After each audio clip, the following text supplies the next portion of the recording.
আসসালামু আলাইকুম প্রিয় শিক্ষার্থীরা, স্কুল অফ এক্সেলেন্সের পক্ষ থেকে তোমাদেরকে স্বাগত জানাচ্ছি।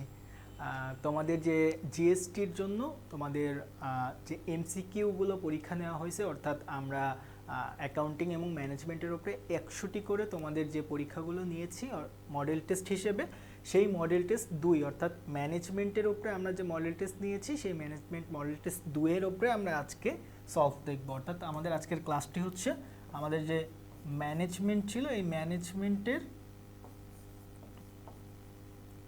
মডেল টেস্ট 2 এর সমাধান আমরা আজকে দেখব। তো আমরা এখানে কি করেছি, আমরা এখানে 100টা এমসিকিউ রেখেছি এবং এই 100টা এমসিকিউ সবচেয়ে গুরুত্বপূর্ণ এমসিকিউগুলো রাখার চেষ্টা করেছি, যেগুলো তোমাদের আপকামিং যে জিএসটি পরীক্ষা আছে সেখানে তোমরা এক্সপেক্ট করতে পারো। সো আমরা প্রশ্নে চলে যাই। সো আমরা যখন প্রশ্নগুলো অ্যান্সার করব, প্রশ্ন অ্যান্সার করার সময় আমরা আপনাদেরকে হচ্ছে সম্পূরক তথ্য দেওয়ার চেষ্টা করব এবং পাশাপাশি কেন এমসিকিউগুলো কীভাবে আমরা অ্যান্সার করব ভর্তি পরীক্ষাগুলোতে। যেমন আমরা হচ্ছে এইচএসসি লেভেলে যেমনটা দেখি যে আমরা প্রশ্ন পড়ে উত্তর করার চেষ্টা করি, কিন্তু আমাদের যে অ্যাডমিশন পরীক্ষা, সেই অ্যাডমিশন পরীক্ষাতে আমাকে কি করতে হবে, একটু ভিন্ন টেকনিক অ্যাপ্লাই করতে হবে। আমাকে প্রশ্ন পড়ে আমাকে তারপরে হচ্ছে এই যে অপশানগুলো থাকবে, অপশানগুলোর মধ্যে থেকে আমাদেরকে আগে বাদ দেওয়া শিখতে হবে। কারণ অ্যাডমিশনে আমাদের যে অপশানগুলো থাকে, এই অপশানগুলো মোটামুটি কাছাকাছি, মানে দেখে বোঝার উপায় থাকে না যে হচ্ছে কোনটা হবে কোনটা হবে না। সো এই জন্য আমাদেরকে বাদ দেওয়া শিখতে হবে। যদিও ম্যানেজমেন্টের কোয়েশ্চেনগুলো মোটামুটি স্ট্রেট ফরওয়ার্ড আসে, এখানে অত ঘুরপ্যাচ থাকে না যেরকমটা হচ্ছে অ্যাকাউন্টিং বা অন্যান্য কোর্সগুলোতে থাকে।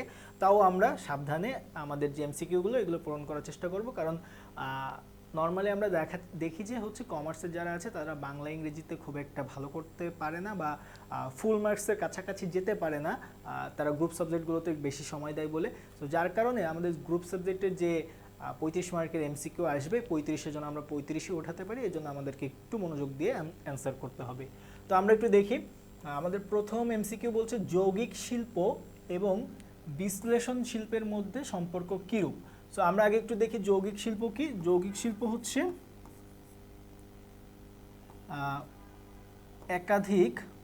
যৌগিক শিল্প কি একাধিক পদার্থের সংমিশ্রণ, একাধিক পদার্থের সংমিশ্রণ। ওকে, সো এখন একাধিক পদার্থ নিয়ে কি ধরনের যৌগিক শিল্প তৈরি হতে পারে। যেমন হচ্ছে আমরা এক্সাম্পল হিসেবে সার অথবা সাবানের কথা বলতে পারি। এই সার অথবা সাবানকে যদি আমরা একটু ভেঙে দেখতে পাবো যে হচ্ছে এর মধ্যে যে পদার্থগুলো, এগুলো আলাদাভাবে কোনো পণ্য না, রাদার এগুলো হচ্ছে একটা পদার্থ। অনেকগুলো পদার্থকে একসাথে করে, অর্থাৎ একসাথে সংযুক্ত করে হচ্ছে এই যৌগিক শিল্প উৎপাদন করা হয়। পাশাপাশি আমরা যদি আরেকটা শিল্পের কথা একটু দেখি, সেটা হচ্ছে বিশ্লেষণ শিল্প। সো বিশ্লেষণ শিল্পটা আবার কি? বিশ্লেষণ শিল্পটা আমরা এই সাইডে দেখি। এখানে হচ্ছে একটি পদার্থ বা একটি জিনিস থেকে আমরা কি করব, পৃথকীকরণ করে একাধিক পণ্য উৎপাদন। সো এটা কিভাবে হয়, আমরা হচ্ছে নর্মালি যে খনিজ পদার্থগুলো ভূগর্ভস্থ বা মাটির নিচ থেকে যে খনিজ পদার্থগুলো আমরা উত্তোলন করি, এই পদার্থগুলোকে আমরা যখন ভেঙে আমরা খনিজ যে তেলটা পাই, এই খনিজ তেল থেকে হচ্ছে আমরা পেট্রোল, ডিজেল, কেরোসিন, কয়লা ইত্যাদি আমরা এখান থেকে পাই। সো এই যে যৌগিক শিল্পটা আমরা কি দেখলাম, মিশ্রণ করতেছে, আর বিশ্লেষণ শিল্পটা কি ভাগ করতেছে বা পৃথকীকরণ করতেছে। তার মানে দেখেন, একটা হচ্ছে সংযুক্ত করতেছে, আরেকটা হচ্ছে পৃথকীকরণ করতেছে। তো আমরা কি করতে পারি, এই যে কাজটা করতেছে তার বিপরীত কাজটা সে আমাদের বিশ্লেষণধর্মী শিল্প করতেছে। তো যার কারণে আমরা বলতে পারি এদের মধ্যে সম্পর্ক হচ্ছে বিপরীতমুখী। ওকে, আচ্ছা, পরের এমসিকিউটা যদি আমরা যাই, সমুদ্র থেকে লবণ সংগ্রহ। সমুদ্রের মধ্যে তো প্রচুর লবণ আছে, লবণ বলতে হচ্ছে সমুদ্র পানি, এই পানিটাকে হচ্ছে পানি থেকে বা সমুদ্র সাইড থেকে আমরা যে লবণটা সংগ্রহ করি, এখানে হচ্ছে সংগ্রহ কথাটাকে আমাদেরকে একটু গুরুত্ব দিতে হবে। সো এই যে সংগ্রহ করা, এই সংগ্রহ করাকে কোন ধরনের শিল্প বলে? সো আমি শিল্পে পরবর্তীতে যাই, আমরা আগে কিছু উদাহরণ দেখি। যেমন আমরা মাছ সংগ্রহ করা বা মাছ ধরা সমুদ্র থেকে, তারপরে বন থেকে কাঠ সংগ্রহ করা, তারপরে হচ্ছে মাটি বা পানি থেকে অন্যান্য যে কোনো সম্পদ সংগ্রহ করা। ঠিক আছে, এই ধরনের যে কাজগুলো, এই কাজগুলো মূলত সেম, একই ধরনের কাজ। এই কাজকে কি বলে?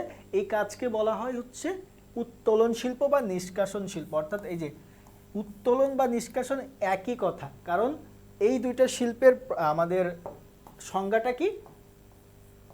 প্রকৃতির যে সম্পদ আছে, প্রকৃতি প্রদত্ত যে সম্পদ, এই সম্পদগুলোকে প্রকৃতি থেকে সংগ্রহ করা। এখানে কোনো ধরনের চেঞ্জ না নিয়ে আসা বা কোনো ধরনের চেঞ্জ আমরা নিব না। আমরা একটা কনফিউশন আমাদের হতে পারে যে মাছ সংগ্রহ, আমরা যদি বলতাম মাছ চাষ, মাছ যদি চাষ করা বলি, তখন কিন্তু এটা আবার কৃষি শিল্পের মধ্যে চলে যাবে, মৎস্য খাতের মধ্যে চলে যাবে। কিন্তু মাছ যদি আমরা শুধু নদী নালা খালবিল থেকে মাছ ধরে নিয়ে আসি, সেটা কিন্তু আমাদের এই উত্তোলন বা নিষ্কাশন শিল্পের মধ্যে যাবে। সো যার কারণে আমাদের এখানে রাইট অ্যান্সার হবে হচ্ছে A প্লাস সি। ওকে, এবার আসি ব্যবসায়ের উৎপাদনকারী শাখা কোনটি? সো উৎপাদন করে যে শাখাটা, সো ব্যবসার মধ্যে আমরা তিনটা শাখা নর্মালি দেখি, সেটা হচ্ছে শিল্প, বাণিজ্য, এবং বাণিজ্যের সাথে আমরা আরেকটা জিনিস দেখি, সেটা হচ্ছে বাণিজ্যের সাথে হচ্ছে কিছু সহায়ক সেবা থাকে, আর এটা হচ্ছে প্রত্যক্ষ সেবা। তো প্রত্যক্ষ সেবাটাকেও আমরা ব্যবসার মধ্যে ধরতে পারি। তো এই যে তিন ধরনের আমরা সেবার কথা বলছি, এই তিন ধরনের যে সেবা বলছি, এই তিন ধরনের যে ব্যবসার কথা আমরা বলছি, এর মধ্য থেকে দেখেন শিল্পের কাজই হচ্ছে উৎপাদন করা, কিভাবে? রূপগত পরিবর্তন সাধন করে, রূপগত পরিবর্তন সাধন করে। আর এই যে বাণিজ্য, বাণিজ্য কি করে? ক্রয় বিক্রয়ের মাধ্যমে ব্যক্তিগত বাধা দূর করে, ব্যক্তিগত বাধা, বা আরেকটা নাম আমরা কি বলতে পারি? সত্যগত বাধা। ঠিক আছে, ক্রয় বিক্রয় করে। আর প্রত্যক্ষ সেবা কি? ডিরেক্টলি কি করে? সেবা প্রদান করে, সেবা প্রদান করে। সো তার মানে আমরা দেখলাম যে উৎপাদনকারী শাখা কোনটা, সেটা হচ্ছে এই শিল্প। ওকে, সো বাণিজ্যের কথা আমরা পড়েছি। সেবা পরিবেশক নামে আরেকটা শিল্প রয়েছে। সো আমরা যদি শুধু সেবা পরিবেশক বলতাম, তাহলে আমরা এই জিনিসটাকে একটু শর্ট করে ফেলতাম, কিন্তু ওভারঅল এই পুরো শিল্পের মধ্যে যতগুলো ক্লাসিফিকেশন আছে, সবগুলোর কাজই হচ্ছে উৎপাদন করা। ওকে, পরের এমসিকিউ, ব্যবসায়ের মুখ্য বা প্রধান উদ্দেশ্য। এখন ব্যবসা একটা মানুষ অনেক উদ্দেশ্য নিয়ে গঠন করতে পারে, যে সমাজে পণ্য সরবরাহ করা, তার একটা ব্র্যান্ড ভ্যালু সমাজে প্রতিষ্ঠা করা, বা এখানে জনসেবার উদ্দেশ্যে অনেকে ব্যবসা প্রতিষ্ঠান গড়ে তোলে। যেমন হচ্ছে আমরা বলতে পারি বিভিন্ন ধরনের যে সামাজিক ব্যবসাগুলো গড়ে ওঠে, এই সামাজিক ব্যবসার মেইন উদ্দেশ্য কিন্তু থাকে হচ্ছে জনসেবা করা। সো বিনিয়োগ বৃদ্ধি করা, রাষ্ট্র হচ্ছে মাঝে মাঝে কিছু ব্যবসা প্রতিষ্ঠান গড়ে তোলে যে রাষ্ট্রীয় বিনিয়োগ বৃদ্ধি করার জন্য, ক্ষমতা অর্জনের জন্য। অনেক সময় দেখা যায় যে একটা দেশের ওভারঅল সিস্টেমকে নিয়ন্ত্রণ করে আমরা দেখি যে পলিটিশিয়ানরা, কিন্তু আসলে একটা দেশকে নিয়ন্ত্রণ করে মূলত হচ্ছে ব্যবসায়ীরা। তো ব্যবসায়ীরা যা বলে বা ব্যবসায়ীদের থেকে টাকা নিয়েই মূলত হচ্ছে রাজনীতিবিদরা হচ্ছে তাদের রাজনৈতিক যে ক্যাম্পেইনগুলো চালায়, এবং পরবর্তীতে তারা নির্বাচিত হইলে ওই যে বিজনেসম্যানরা আছে তাদের পারপাস তারা সার্ভ করে। সো দিন শেষে দেখা যায় যে একটা দেশকে আসলে ব্যবসায়ীরাই নিয়ন্ত্রণ করে, না হলে এত যে সিন্ডিকেট, এত পণ্যের দাম বাড়তেছে, এগুলো কেন নিয়ন্ত্রণ করা যাচ্ছে না? তার মেইন কারণ হচ্ছে এটা। সো যাই হোক, ওটা অন্য বিষয়। সো এইগুলো কিন্তু একটা ব্যবসা প্রতিষ্ঠান গড়ে তোলার উদ্দেশ্য হতে পারে, কিন্তু এখানে মেইনলি বলছে যে মুখ্য বা প্রধান উদ্দেশ্য। সো একটা ব্যবসা বলতে আমরা যেটাকে বুঝি যে মুনাফা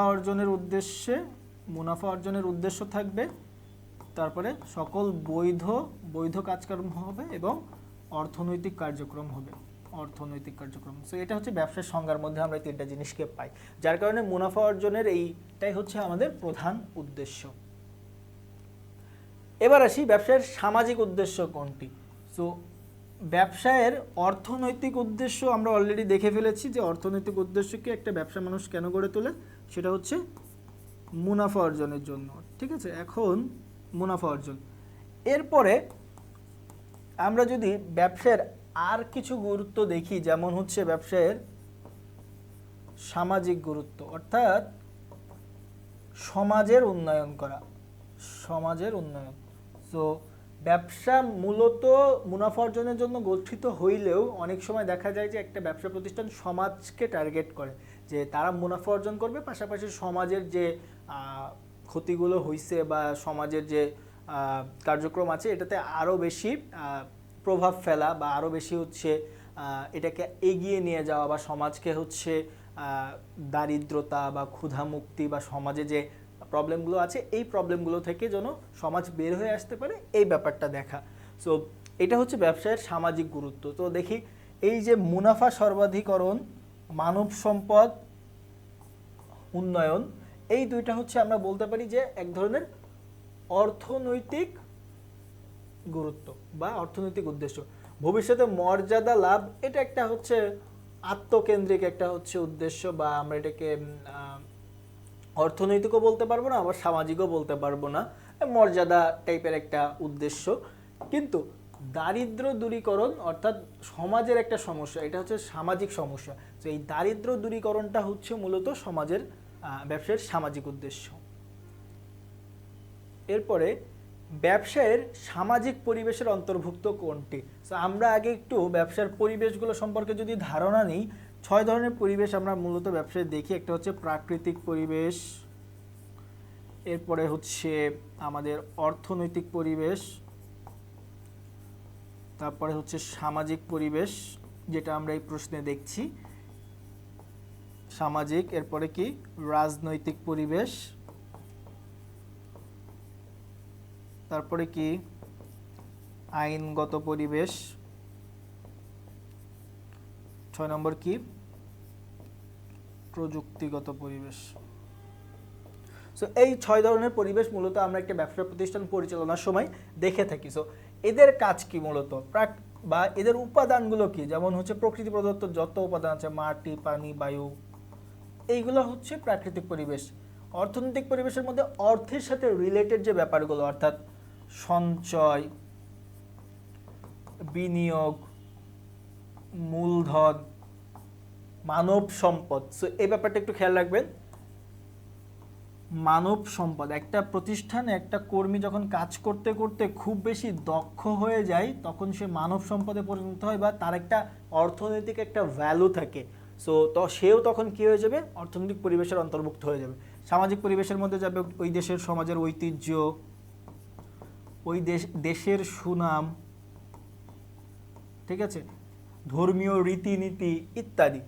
রাজনৈতিক পরিবেশের মধ্যে কি যাবে, দেশের স্থিতিশীলতা, অর্থাৎ দেশের অবস্থা কেমন এখন এই ব্যাপারটা, তারপরে বিভিন্ন ধরনের দ্বিপাক্ষিক চুক্তি, অর্থাৎ বৈদেশিক যে বিদেশ যে দেশগুলো আছে, অর্থাৎ বাংলাদেশের বাইরে অন্যান্য যে দেশগুলো আছে, অর্থাৎ বন্ধু রাষ্ট্র, তাদের সাথে হচ্ছে চুক্তিগুলো করা। আইনগত পরিবেশ, সকল প্রকারের আইন ও নীতিমালা, আইন বা নীতিমালা। কিন্তু এখানে আরেকটা ব্যাপার আছে, সেটা হচ্ছে আমরা যদি একটু এই সাইডে লিখি, সেটা হচ্ছে আমাদের আইন শৃঙ্খলা পরিস্থিতি।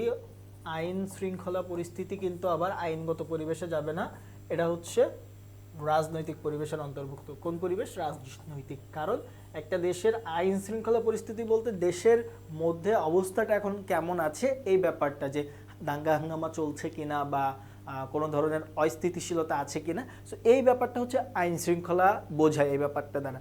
সো একটা দেশের রাজনীতির হালচাল কেমন বা রাজনীতিতে কোন দল এখন সরকারে আছে, এটার উপর ডিপেন্ড করে যে একটা দেশের স্থিতিশীলতা কেমন থাকবে। প্রযুক্তিগত নতুন নতুন প্রযুক্তির উদ্ভাবন করা, ব্যবসার ক্ষেত্রে সেগুলো ব্যবহার করা, এইটা হচ্ছে মোটামুটি আমাদের যে 6 প্রকারের পরিবেশ। তো এখন সামাজিক পরিবেশের অন্তর্ভুক্ত তাহলে কোনটা হবে? আমরা যদি এখানে একটু দেখি, এই যে সঞ্চয়, এটা হচ্ছে অর্থনৈতিক পরিবেশ, বললাম অর্থের সাথে রিলেটেড। বাণিজ্যিক আইন হচ্ছে আইনগত পরিবেশ। ঐতিহ্য এবং মূলধন। মূলধন কি? অর্থের সাথে রিলেটেড, অর্থ, তাহলে অর্থনৈতিক পরিবেশ। একমাত্র একটা দেশের ঐতিহ্য বা সেই দেশের সুনাম, শুধু সুনাম যদি বলে সেক্ষেত্রে কিন্তু আমাদেরকে আবার লক্ষ্য রাখতে হবে, শুধু সুনাম বললে সেটা হচ্ছে অর্থনৈতিক পরিবেশ, কিন্তু যদি বলে হয় দেশের সুনাম তাহলে সেটা হচ্ছে সামাজিক পরিবেশের অন্তর্ভুক্ত।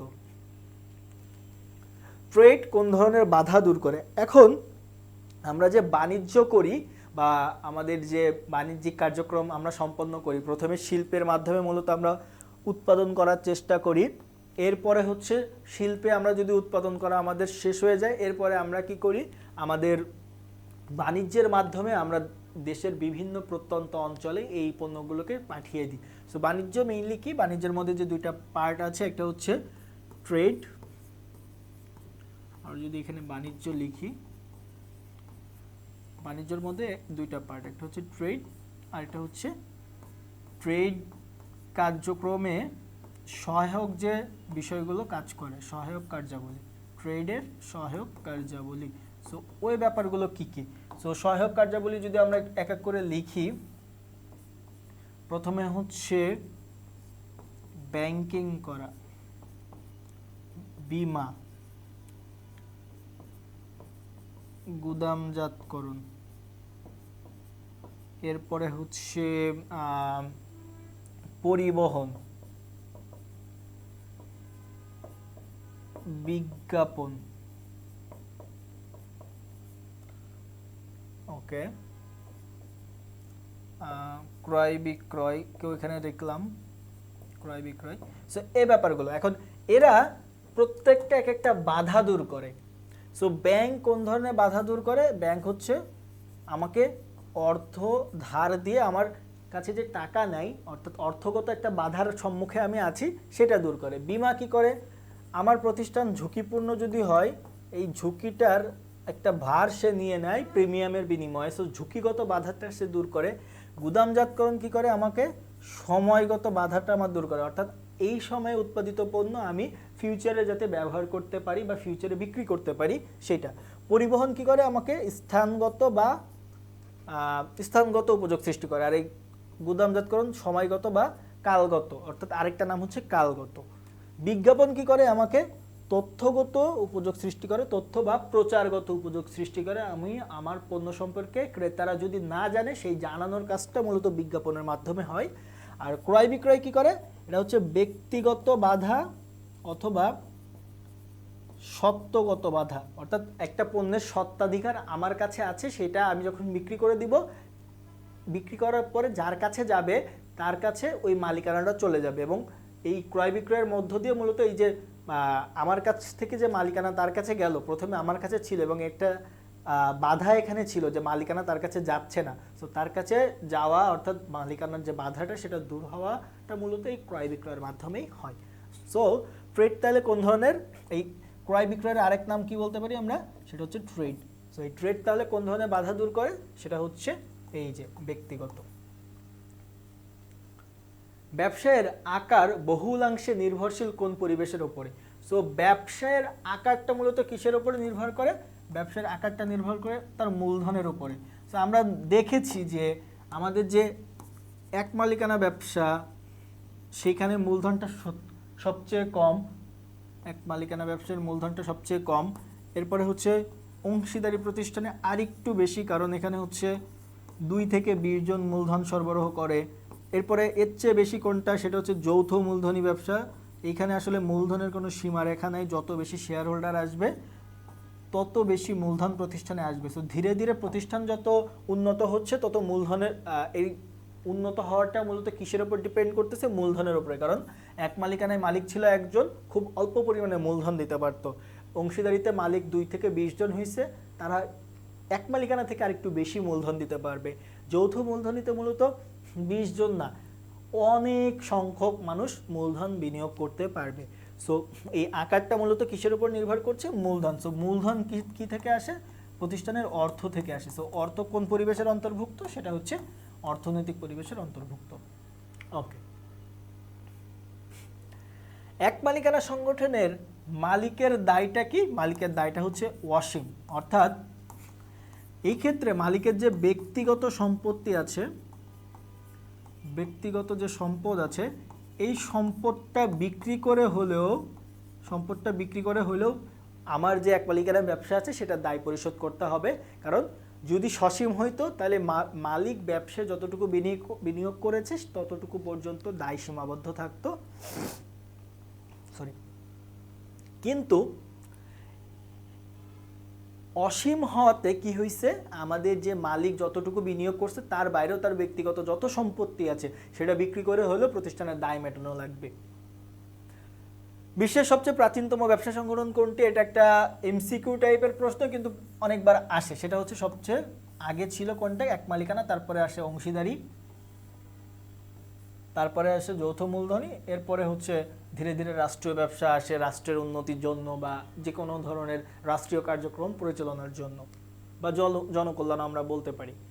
ব্যবসায়ের গোপনীয়তা রক্ষা করা সহজ হয় কোন সংগঠনে? দেখেন আমরা বলেছিলাম যে এক মালিকানা ব্যবসায় মূলত মালিক থাকে একজন, তারপরে যৌথ মূলধনীতে শেয়ার সংখ্যা দ্বারা সীমাবদ্ধ, জোটের মধ্যে হচ্ছে আপনার পাবলিক লিমিটেড কোম্পানির পাবলিকরা এবং হচ্ছে সরকার দুইজনই হচ্ছে যুক্ত থাকে। রাষ্ট্রীয় ব্যবসায় দেখেন যে সরকার যুক্ত থাকে এবং সরকার এটা জনগণের উদ্দেশ্যে প্রচার করে দেয় যে তারা কি ধরনের কার্যক্রম করতেছে। কিন্তু একমাত্র এক মালিকানা ব্যবসা যারা আছে, এখানে মালিক যেহেতু একা, তার ব্যবসার মধ্যে কি হচ্ছে বা কি হবে বা কি ধরনের সিদ্ধান্ত নেবে সে শুধু সেটা সেই মালিকই জানে। কিন্তু রাষ্ট্রীয় ব্যবসায় রাষ্ট্রের যারা পক্ষ আছে, মন্ত্রী বা তারপরে উপমন্ত্রী, প্রতিমন্ত্রী যারা আছে তাদেরকে অবশ্যই জানানো লাগে। কারবারি জোটে হচ্ছে তার জোটের মধ্যে যারা আছে তাদেরকে জানানো লাগে, যৌথ মূলধনীতে শেয়ার হোল্ডারদেরকে জানানো লাগে। কিন্তু এক মালিকানাতে মূলত এই জানানোর ব্যাপারটা নাই, মালিক নিজেই জানে, যার কারণে গোপনীয়তা রক্ষার যে ব্যাপারটা সেটা বেশ ভালো মতো ওখানে লক্ষ্য করা যায়। নিম্নের কোন উক্তিটি মিথ্যা নয়? সো মিথ্যা না, তার মানে এর মধ্যে তিনটা উক্তি আছে যে তিনটা সত্য। এক মালিকানা ব্যবসায় গঠনে আইনের ঝামেলা পোহাতে হয়, সো এটা কি মিথ্যা, কারণ কোনো ধরনের আইনগত ঝামেলা নাই, কারণ এখানে এক মালিকানা ব্যবসার কোনো আইন নাই। ওকে, সো এটা একটা মিথ্যা। সো বলছে মিথ্যা নয় কোনটা, তার মানে এর মধ্যে একটা আছে সত্য আর বাকি তিনটা হচ্ছে মিথ্যা। এক মালিকানা ব্যবসায় প্রধান অসুবিধা কোনটি? অসীম দায়। হ্যাঁ, এটা হচ্ছে সবচেয়ে প্রধান অসুবিধা। সো এইটা হচ্ছে আমাদের অ্যান্সার। বাকিগুলো যদি আমরা একটু দেখি, তাও এক মালিকানা ব্যবসায় নিবন্ধন বাধ্যতামূলক না। এক মালিকানা ব্যবসায় নিবন্ধন বাধ্যতামূলক না, কারণ এখানে কোনো আইন নাই, আইন দ্বারা যে নিবন্ধন করতে হবে এটা বাধ্যতামূলক না। পাশাপাশি অংশীদারি যে প্রতিষ্ঠান আছে, অংশীদারি প্রতিষ্ঠানেরও নিবন্ধন বাধ্যতামূলক না, বাধ্যতামূলক না।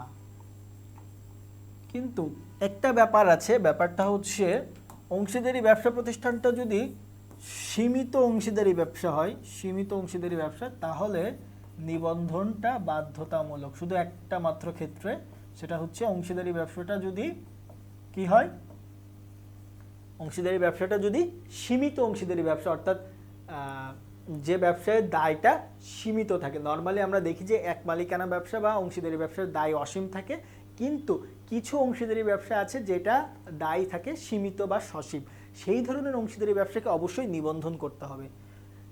আর এক মালিকানা ব্যবসায়ের স্থায়িত্ব সরকারের ইচ্ছার উপর নির্ভরশীল না, এটা হচ্ছে সরকার না, এটা হচ্ছে মালিক যে থাকে, এক মালিকানা ব্যবসার মালিক যিনি থাকে তার উপর নির্ভরশীল। ঢাকা বিশ্ববিদ্যালয়ের ব্যবসা শিক্ষা বিভাগের ছাত্রছাত্রীদের প্রধান উদ্দেশ্য কি? ভবিষ্যতে ভালো ব্যবস্থাপক হওয়া। কারণ ব্যবসা শিক্ষার মধ্যে কি শুধু ব্যবস্থাপনা অর্থাৎ ম্যানেজমেন্ট আছে? না, এখানে হচ্ছে ফিনান্স বিভাগ আছে, ফিনান্স আছে, এখানে হচ্ছে অ্যাকাউন্টিং আছে, এখানে হচ্ছে ওএসএল আছে, অর্থাৎ ব্যবসার আরও যে শাখাগুলো আছে এই শাখাগুলো কিন্তু এখানে রিলেটেড। ভবিষ্যতে ভালো মালিক হওয়া না, একটি পেশা সৃষ্টি করা, চাকরি করাই কি ব্যবসা শিক্ষা প্রতিষ্ঠানে যারা হচ্ছে ব্যবসায় শিক্ষা অনুষদে যারা পড়াশোনা করে তাদের একমাত্র লক্ষ্য কি চাকরি পাওয়া? না, ব্যবসায় সংক্রান্ত যে জ্ঞানগুলো আছে এই জ্ঞানগুলো তারা ভালো মতো যাতে শিখতে পারে তারা যে সেক্টরেই কাজ করুক না কেন সেখানে যেন সেটা ইমপ্লিমেন্ট করতে পারে, এটাই মেইন উদ্দেশ্য। নাবালক অংশীদার সাবালক হওয়ার কত দিনের মধ্যে অন্যান্য অংশীদারকে নোটিশ প্রদান করতে হয়?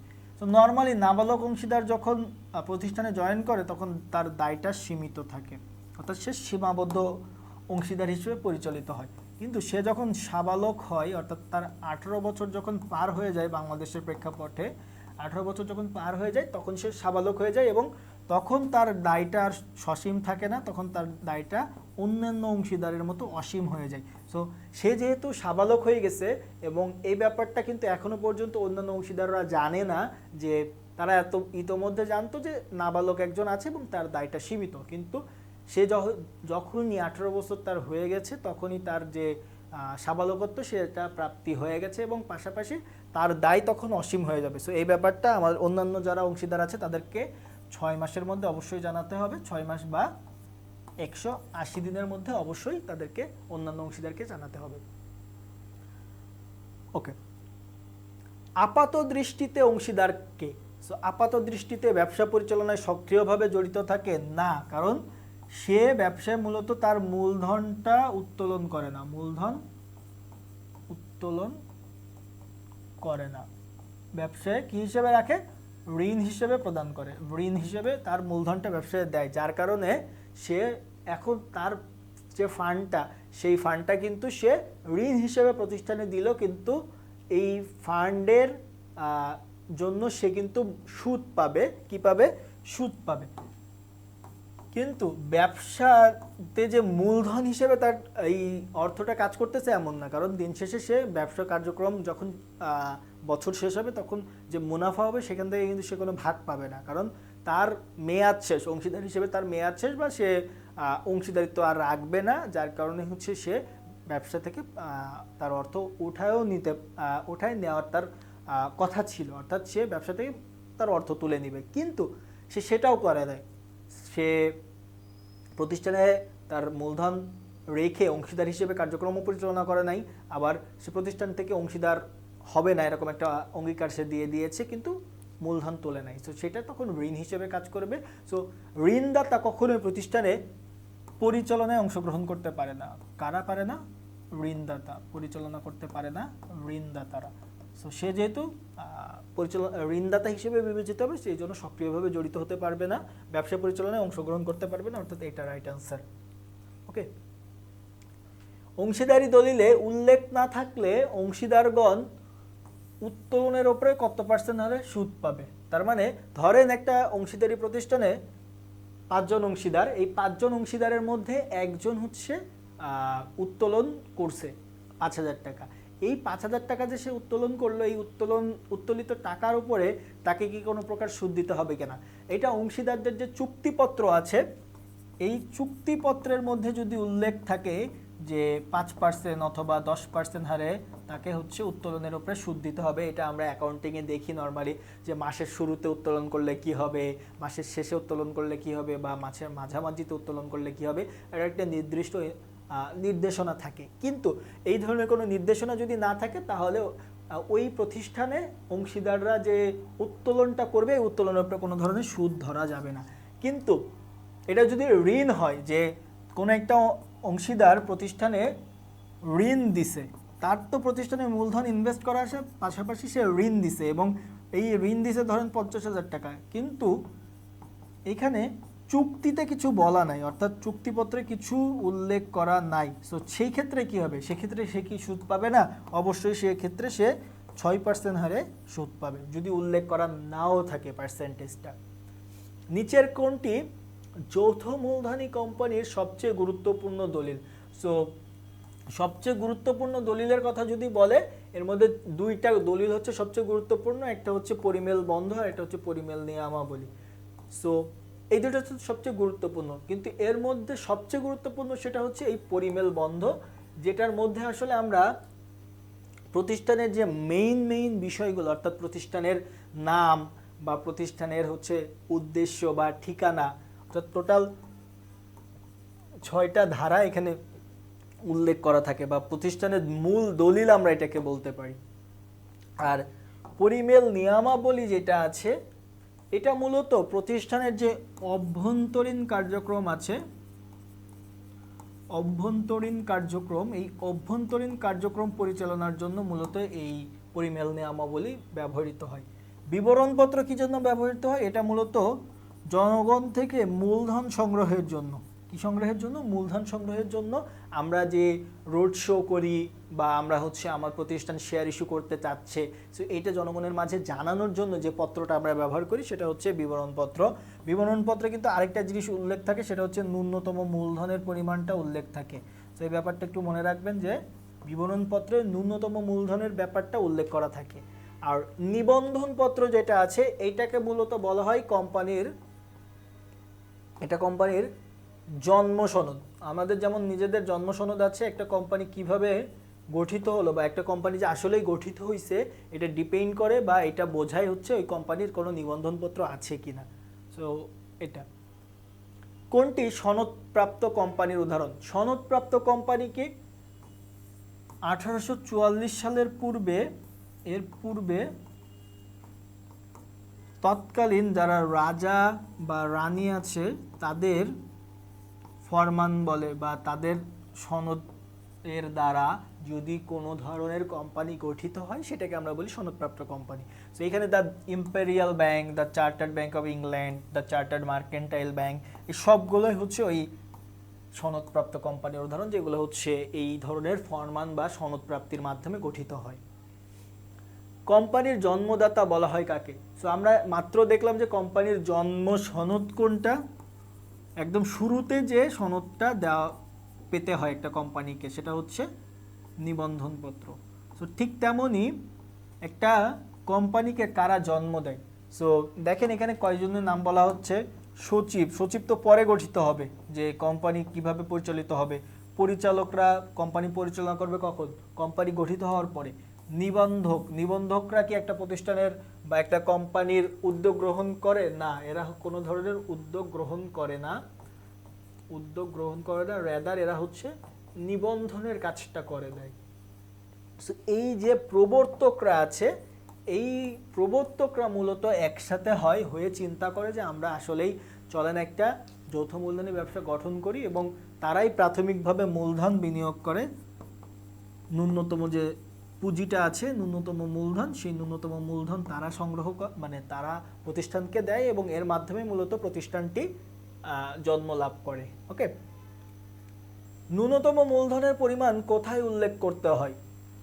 সো দেখেন আমরা মাত্র পড়লাম যে ন্যূনতম মূলধনটা কোথায় লেখা থাকে, সেটা হচ্ছে এই যে বিবরণপত্রে। ওকে, একটানা সর্বোচ্চ কত বছরের জন্য ব্যবস্থাপনা পরিচালক নিয়োগ করা যায়? এটা হচ্ছে সাধারণ জ্ঞানের মতো প্রশ্ন। এটা হচ্ছে 5 বছরের জন্য আমরা আমাদের যে ব্যবস্থাপনা যে টিমটা আছে সেই টিমকে যে পরিচালনা করবে এমন একজন পরিচালককে কত বছরের জন্য সর্বোচ্চ নিয়োগ দেওয়া যেতে পারে? সেটা হচ্ছে 5 বছরের জন্য। ওকে, এরপরে আইপিও এর সম্প্রসারিত রূপ হলো, অর্থাৎ আমরা যখন প্রাথমিকভাবে শেয়ার ইস্যু করি, কি করি? শেয়ার ইস্যু করি। একটা প্রতিষ্ঠান যখন শেয়ার ইস্যু করবে কোথায়? প্রাইমারি মার্কেটে। প্রাইমারি মার্কেট অর্থাৎ এই যে মার্কেটে শেয়ার ইস্যু করলে কোনো ধরনের কেনা বেচা, মানে পুনরায় কেনা বেচা হয় না যে মার্কেটে, সেটাকে আমরা বলি প্রাইমারি মার্কেট। সেখানে মূলত আমরা প্রথমবারের মতো শেয়ারটা ছাড়ি। সো এই প্রথমবারের মতো যে মার্কেটে আমরা শেয়ারটা ছাড়ি, এই ছাড়াটাকে বলা হয় আইপিও। সো এই আইপিওর ফুল ফর্ম কি? ইনিশিয়াল পাবলিক অফারিং, অর্থাৎ প্রথমবারের মতো জনগণের উদ্দেশ্যে প্রথমবারের মতো শেয়ার ইস্যু করা। ঠিক আছে, জনগণের উদ্দেশ্যে প্রথমবারের মতো শেয়ার ইস্যু করা। এখন এই যে শেয়ারটা, এইটা কি পরবর্তীতে আর বিক্রি করা যাবে কি যাবে না, এইটা ডিপেন্ড করে হচ্ছে ওই শেয়ারের জন্য কোনো ধরনের সেকেন্ডারি মার্কেট আছে কিনা। অর্থাৎ সেকেন্ডারি মার্কেট বলতে আমরা কোনটাকে বুঝি? সেটা হচ্ছে এই যে প্রাইমারি মার্কেটে আমরা যে শেয়ারগুলো ইস্যু করলাম, এই শেয়ারগুলো আবার পরবর্তীতে শেয়ার হোল্ডার যারা আছে তারা নিজেদের মধ্যে কেনাবেচা করতে পারবে কিনা। শেয়ার হোল্ডাররা যদি নিজেদের মধ্যে কেনাবেচা করতে পারে, অর্থাৎ স্টক এক্সচেঞ্জে যদি ওই প্রতিষ্ঠানের নামটা লিপিবদ্ধ করা থাকে, তাহলেই ঢাকা স্টক এক্সচেঞ্জ বা চট্টগ্রাম স্টক এক্সচেঞ্জের মাধ্যমে আমাদের যারা শেয়ার হোল্ডাররা আছে তারা নিজেদের মধ্যে ট্রেড করতে পারে এবং তার শেয়ারটা সে বিক্রি করে দিয়ে প্রতিষ্ঠান থেকে বের হয়ে চলে আসতে পারে। কিন্তু এখানে একটা মজার ব্যাপার হচ্ছে যে সে যে প্রতিষ্ঠানের শেয়ারটা বিক্রি করে দিয়ে চলে আসলো তার মানে এমন না যে প্রতিষ্ঠানটা বন্ধ হয়ে যাবে। আমরা এক মালিকানা বা অংশীদারিতে যেটা দেখি যে ওই প্রতিষ্ঠানগুলোর মালিক যদি কোম্পানি থেকে মূলধন উত্তোলন করে চলে আসে তাহলে সেক্ষেত্রে ওই প্রতিষ্ঠানটা কিন্তু বন্ধ হয় না, কিন্তু বন্ধ হয়ে যায়। কিন্তু যৌথ মূলধনী ব্যবসার ক্ষেত্রে কি হয় যে তারা যে শেয়ারটা ইস্যু করছে এই শেয়ারটা যদি মার্কেট থেকে বিক্রি করে শেয়ার হোল্ডাররা যদি অন্য একজন শেয়ার হোল্ডারকে শেয়ারটা বিক্রি করে তা সত্ত্বেও প্রতিষ্ঠানের কোনো ধরনের অবলোপন বা বিলুপ্তি ঘটবে না। যৌথ মূলধনী ব্যবসার ক্ষেত্রে এইটা হচ্ছে একটা ট্রেডমার্ক আমরা বলতে পারি যে তাদের শেয়ারটা যদি সেকেন্ডারি মার্কেটে কেনা বেচাও হয় দিন শেষে গিয়ে মূলধনের পরিমাণ প্রতিষ্ঠানের জন্য সেম থাকবে, যার কারণে আমরা এই ধরনের প্রতিষ্ঠানে কোনো ধরনের ওই যে বিলোপ সাধন আমরা দেখি না। যার কারণে এটার সবচেয়ে যে বড় বৈশিষ্ট্য সেটা হচ্ছে যৌথ মূলধনী ব্যবসাটা হচ্ছে চিরন্তন অস্তিত্ব সম্পন্ন।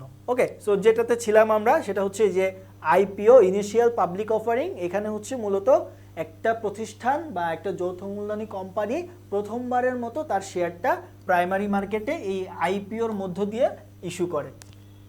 ওকে, পরের প্রশ্ন, বাংলাদেশে প্রচলিত 1932 সালের অংশীদারি আইন অনুযায়ী অংশীদারি হচ্ছে, অর্থাৎ আইনে অংশীদারি ব্যবসাকে কিভাবে ডিফাইন করতেছে? এটা কি ব্যক্তি এবং ফার্মের মধ্যে সম্পর্ক, ব্যক্তি এবং কারবারের মধ্যে সম্পর্ক, ব্যক্তি সংগঠনের মধ্যে সম্পর্ক, না একাধিক ব্যক্তির মধ্যে সম্পর্ক? আমরা দেখেছি যে অংশীদারি ব্যবসায় মূলত 2 থেকে 20 জন সদস্য নিয়ে গঠিত হয়। যদি সেটা ব্যাংকিং অংশীদারি হয় তাহলে 2 থেকে 10 জনের মধ্যে সীমাবদ্ধ থাকে এই সংখ্যাটা।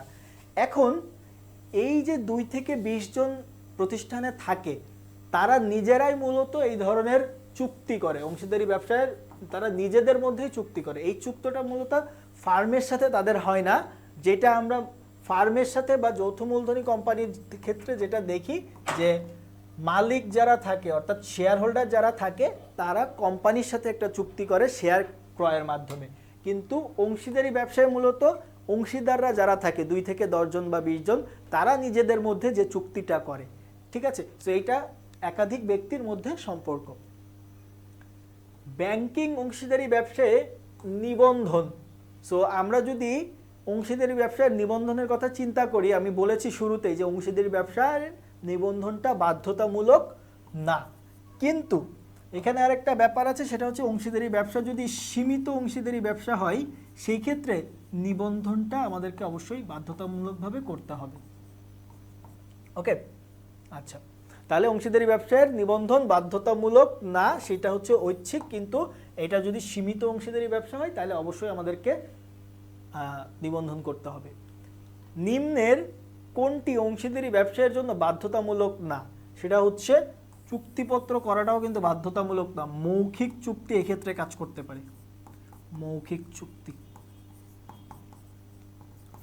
নিবন্ধনটাও বাধ্যতামূলক না। তার মানে কি এ ও বি উভয় কিন্তু একটা অংশীদারি ব্যবসা গঠন করতে গেলে অবশ্যই যে অংশীদাররা থাকবে তাদের নিজেদের মধ্যে আস্থা এবং বিশ্বাস অবশ্যই থাকা লাগবে। অনিবন্ধিত অংশীদারি ব্যবসাকে কয়বার কর দিতে হয়? সেটা অনিবন্ধিত হোক বা নিবন্ধিত হোক সেটা দেখার বিষয় না। নর্মালি নিবন্ধিত অংশীদারি ব্যবসাকে আবার হচ্ছে 2 বার কর দিতে হয়। এখানে একটা ব্যাপার আছে, সেটা হচ্ছে যদি অংশীদারি ব্যবসাটা নিবন্ধিত হয় তাহলে হচ্ছে 2 বার কর দিতে হবে, কারণ প্রতিষ্ঠানকে একবার কর দিতে হবে এবং ব্যক্তিগত ইনকামের ওপরে একবার কর দিতে হবে। কিন্তু নর্মালি আমরা যে অংশীদারি ব্যবসাকে বুঝি সেটা হচ্ছে অনিবন্ধিত অংশীদারি ব্যবসা। এক্ষেত্রে মূলত ওই ব্যবসা যা মালিকরাও তাই, অর্থাৎ ব্যবসা এবং অংশীদারদের মধ্যে কোনো ধরনের পার্থক্য নাই। এই জন্য আমরা এই যে আয়টা হবে বা মুনাফাটা হবে, মুনাফাটার উপরে একবার কর দিলেই এনাফ, সেটা হচ্ছে একবার। প্রাইভেট লিমিটেড কোম্পানির সদস্য সংখ্যা কত? সো আমরা কোম্পানি ব্যবসাকে 2 ভাগে ভাগ করি, একটা হচ্ছে পাবলিক লিমিটেড কোম্পানি, একটা হচ্ছে প্রাইভেট লিমিটেড কোম্পানি। সো প্রথমে প্রাইভেটটা যদি দেখি, প্রাইভেটের সদস্য সংখ্যা কি 2 থেকে 50 জন এবং শেয়ারটা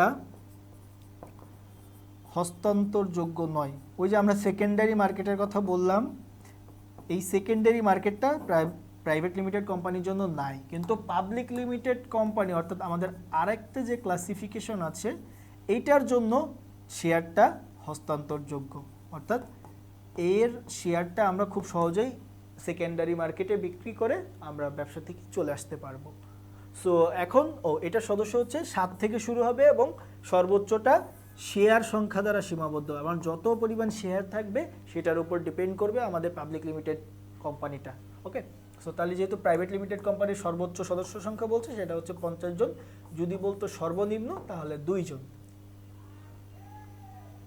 কোম্পানির পরিমেল বন্ধের বিষয়বস্তুর মধ্যে অন্তর্ভুক্ত থাকে না। এখন পরিমেল বন্ধ হচ্ছে কোম্পানির মূল দলিল, এটা হচ্ছে কোম্পানির মূল দলিল। এই মূল দলিলের মধ্যে টোটাল 6টা ধারা আছে। কয়টা ধারা? 6টা ধারা। তো এই 6টা ধারা একটা প্রতিষ্ঠানকে ডিফাইন করে। প্রথমটা হচ্ছে নাম ধারা, প্রতিষ্ঠানের নাম কি, যে এবিসি কোম্পানি লিমিটেড, ঠিক আছে। অবস্থান ও ঠিকানা ধারা, অর্থাৎ এটার অবস্থান কোথায় বা এটার ঠিকানাটা কোন জায়গায় বা এটার হেড অফিস কোথায়, সেটা ধরেন ঢাকা, ঠিক আছে। এরপরে উদ্দেশ্য ধারা। উদ্দেশ্য ধারায় কি, এটা আসলে কোন ধরনের কার্যক্রম পরিচালনা করে, ধরেন এটা হচ্ছে ম্যানুফ্যাকচারিং কোম্পানি, ম্যানুফ্যাকচারিং কোম্পানি। এরপরে দায় ধারা, দায় কতটুকু, অর্থাৎ আমাদের শেয়ার যতটুকু আছে সেই শেয়ার দ্বারাই কি সীমাবদ্ধ, নাকি এই ক্ষেত্রে প্রতিশ্রুতি মূল্যটা কাজ করবে, প্রতিশ্রুতি মূল্য। ওকে, এরপরে মূলধন ধারা, মূলধনের পরিমাণ সর্বোচ্চ কত, ঠিক আছে। এরপরে সর্বশেষ হচ্ছে সম্মতি ধারা, প্রতিষ্ঠানটা যে গড়ে তুললাম এখানে যারা উদ্যোক্তা আছে তারা এই প্রতিষ্ঠান গড়ে তোলার পিছনে কোনো ধরনের অসম্মতি আছে কিনা বা সম্মতি থাকলে সেখানে একটা সাইন করা। সো এইগুলো হচ্ছে কোম্পানির পরিমেল বন্ধের যে 6টা ধারা সেইটা। সো এর মধ্যে দেখেন তো কোনটা কোনটা আছে। নাম ধারা আছে, কারবারের এলাকা, এটা হচ্ছে অবস্থান বা ঠিকানা ধারা। উদ্দেশ্য ধারা আছে, একমাত্র এই ধারাটা নাই, ব্যবসার শুরুর যে ব্যাপারটা এই ব্যাপারটা হচ্ছে ধারার মধ্যে উল্লেখ করার না। এটা হচ্ছে মূলত একটা পাবলিক লিমিটেড কোম্পানির ক্ষেত্রে ব্যবসা শুরু করতে গেলে যে দলিলটা নেওয়া লাগে সেটা হচ্ছে কার্যারম্ভের অনুমতিপত্র। কার ক্ষেত্রে নেওয়া লাগবে সেটা হচ্ছে পাবলিক লিমিটেড কোম্পানির ক্ষেত্রে। প্রাইভেট লিমিটেড কোম্পানি নিবন্ধনের সাথে সাথেই কার্যক্রম শুরু করতে পারে, কিন্তু পাবলিক লিমিটেড কোম্পানির ক্ষেত্রে কার্যারম্ভের অনুমতিপত্র সংগ্রহ করতে হয়। নিবন্ধিত হওয়ার পর কারবার শুরু করতে পারে, সেটা তাহলে কোনটা, এটা হচ্ছে প্রাইভেট লিমিটেড কোম্পানি, আমি মাত্র যেটা বললাম। নিম্নের কোন সভাটি কোম্পানির জন্য সর্বাধিক গুরুত্বপূর্ণ। সো এখানে হচ্ছে এএসএম নামে সভা নাই, বিজিএম নামে সভা নাই, আমরা নিচের দুইটা দেখি। এজিএম, অ্যানুয়াল জেনারেল মিটিং, অর্থাৎ যে মিটিংটা একটা কোম্পানিকে অবশ্যই প্রতি বছর করতে হবে এবং এক্ষেত্রে সময় থাকবে কত, সময় থাকবে হচ্ছে 12 মাসের মধ্যে করার কথা, কিন্তু প্রথম যে মিটিংটা সেটা 18 মাসের মধ্যে করতে হবে, অবশ্যই কোম্পানি গঠনের 18 মাসের মধ্যে করতে হবে, এবং এরপর থেকে 15 মাসের মধ্যে অবশ্যই করতে হবে। অর্থাৎ আজকে যদি মিটিং করি এর পরের বছরের যে মিটিংটা অবশ্যই এখান থেকে 15 মাসের মধ্যে করতে হবে। ওকে, এটা গেল। আরেকটা সেটা হচ্ছে এই যে এসএম, এটা হচ্ছে স্ট্যাটুটরি মিটিং, অর্থাৎ বিধিবদ্ধ সভা। এই বিধিবদ্ধ সভাটা কোম্পানি গঠনের 6 মাসের মধ্যে, 1 থেকে 6 মাসের মধ্যে অবশ্যই করতে হয়, এবং কোম্পানির জীবনকালে এই সভাটা মূলত একবারই সংগঠিত হয়। কোম্পানির জীবনকালে এই স্ট্যাটুটরি বা বিধিবদ্ধ সভাটা একবারই সম্পাদিত হয়, এবং এই সভাটা যদি 6 মাসের মধ্যে করা সম্ভব না হয় তাহলে কোম্পানি বাধ্যতামূলকভাবে বিলোপ সাধন হয়। কোম্পানি এক্ষেত্রে কোনো ধরনের কার্যক্রম আর করতে পারবে না। তারা প্রতিষ্ঠিত হয়েছে 6 মাসের মধ্যে, তাদের যে জীবনকালের একবার যে মিটিংটা মূলত কোম্পানিটা কিভাবে গঠিত হবে, কোম্পানির মূলধন নিয়ে কিভাবে প্রাথমিকভাবে তারা কাজ শুরু করবে, এইটা মূলত এই এসএম বা স্ট্যাটুটরি মিটিংয়ে সিদ্ধান্ত নেওয়া হয়। সো এই মিটিংটা খুবই গুরুত্বপূর্ণ, 6 মাসের মধ্যে অবশ্যই করতে হবে। কিসের 6 মাস? নিবন্ধন পাওয়ার পর থেকে 6 মাসের মধ্যে অবশ্যই এই এসএম মিটিংটা করতে হবে, না হলে কোম্পানিকে বাধ্যতামূলকভাবে বিলোপ সাধন করে দেওয়া হবে এবং ওই কোম্পানি আসলে আর ফিউচারে রান করতে পারবে না। একটি প্রাইভেট লিমিটেড কোম্পানির সর্বনিম্ন পরিচালক সংখ্যা কত? সো প্রাইভেট লিমিটেড কোম্পানির ক্ষেত্রে আমরা দেখি যে সর্বনিম্ন সদস্য সংখ্যাই হচ্ছে 2 জন। সো এর নিচে আর পরিচালক সংখ্যা আসতে পারবে না, এটা হচ্ছে নিয়ম। আর পাবলিক লিমিটেডের ক্ষেত্রে আবার সদস্য সংখ্যা 7 জন থেকে শুরু হইলেও পরিচালক সংখ্যা সর্বনিম্ন কত হতে পারবে? 3 জন হতে পারবে। সো এটা হচ্ছে পরিচালকদের যে রিকোয়ারমেন্ট সেটা। তাহলে এখানে অ্যান্সার কত? 2 জন। কার দ্বারা কোম্পানি ব্যবস্থাপনা কার্যক্রম সম্পাদিত হয়? এখন নর্মালি আমরা এক মালিকানা ব্যবসা বা অংশীদারি ব্যবসায় দেখি ব্যবসার মালিক যারা থাকে সেই মালিকরাই মূলত, অর্থাৎ মালিক বলতে আমরা এক মালিকানা ব্যবসার মালিক বুঝি অথবা অংশীদারি ব্যবসার অংশীদাররা, তারাই মূলত ব্যবসা যে ব্যবস্থাপনা কার্যক্রম অথবা পরিচালনা কার্যক্রম এগুলো তারাই মোটামুটি সম্পাদন করে। কিন্তু যৌথ মূলধনী কোম্পানিতে মূলত দেখা যায় যে প্রতিষ্ঠান একজন আবার মালিক আরেকজন, অর্থাৎ প্রতিষ্ঠান এবং মালিককে আলাদা করে দেখা হয়, যার কারণে এই শেয়ার হোল্ডাররা মূলত মালিক, কিন্তু শেয়ার হোল্ডাররা প্রতিষ্ঠান পরিচালনা করবে না। মূলধন বিলি নিয়ন্ত্রক, অর্থাৎ আমাদের হচ্ছে আমরা বিসেকের কথা বলতে পারি, Bangladesh securities and exchange commission, এরা হচ্ছে এই কোম্পানির ব্যবস্থাপনা কার্যক্রম করতে পারবে না, নিবন্ধকও পারবে না। একমাত্র কোম্পানি বাইরে থেকে যাদেরকে নিয়োগ দিবে ব্যবস্থাপনা করার জন্য, অর্থাৎ যারা ব্যবস্থাপনা কাজে এক্সপার্ট, তাদেরকে যখন নিয়োগ দেওয়া হবে এই তারা মূলত ব্যবসায়ের ব্যবস্থাপনা কার্যক্রমটা পরিচালনা করবে। কৃত শেয়ার থেকে অর্জিত আয়কে কি বলে? সো ঋণ যদি আমরা দেই, ঋণ থেকে যেটা আসে সেটাকে আমরা বলি সুদ। আমরা ব্যবসা থেকে যেটা পাই সেটা হচ্ছে আয়, ব্যবসার ওই যে ব্যবসাতে পণ্য বিক্রি করে, আর বিক্রি বা আয় থেকে ব্যয় বাদ দিলে আমরা হচ্ছে কি পাই? মুনাফা পাই। কিন্তু একটা ব্যবসায় যখন আপনি যৌথ মূলধনী কোম্পানিতে যখন শেয়ার কিনবেন, এই শেয়ারের বিপরীতে আপনি যেটা পাবেন সেটাকে আমরা বলি লভ্যাংশ। সো লভ্যাংশ দুইভাবে দেওয়া যেতে পারে, বছর শেষেও দেওয়া যেতে পারে, আবার বছরের মাঝামাঝি অন্তর্বর্তীকালীন লভ্যাংশও কিন্তু দেওয়া যেতে পারে।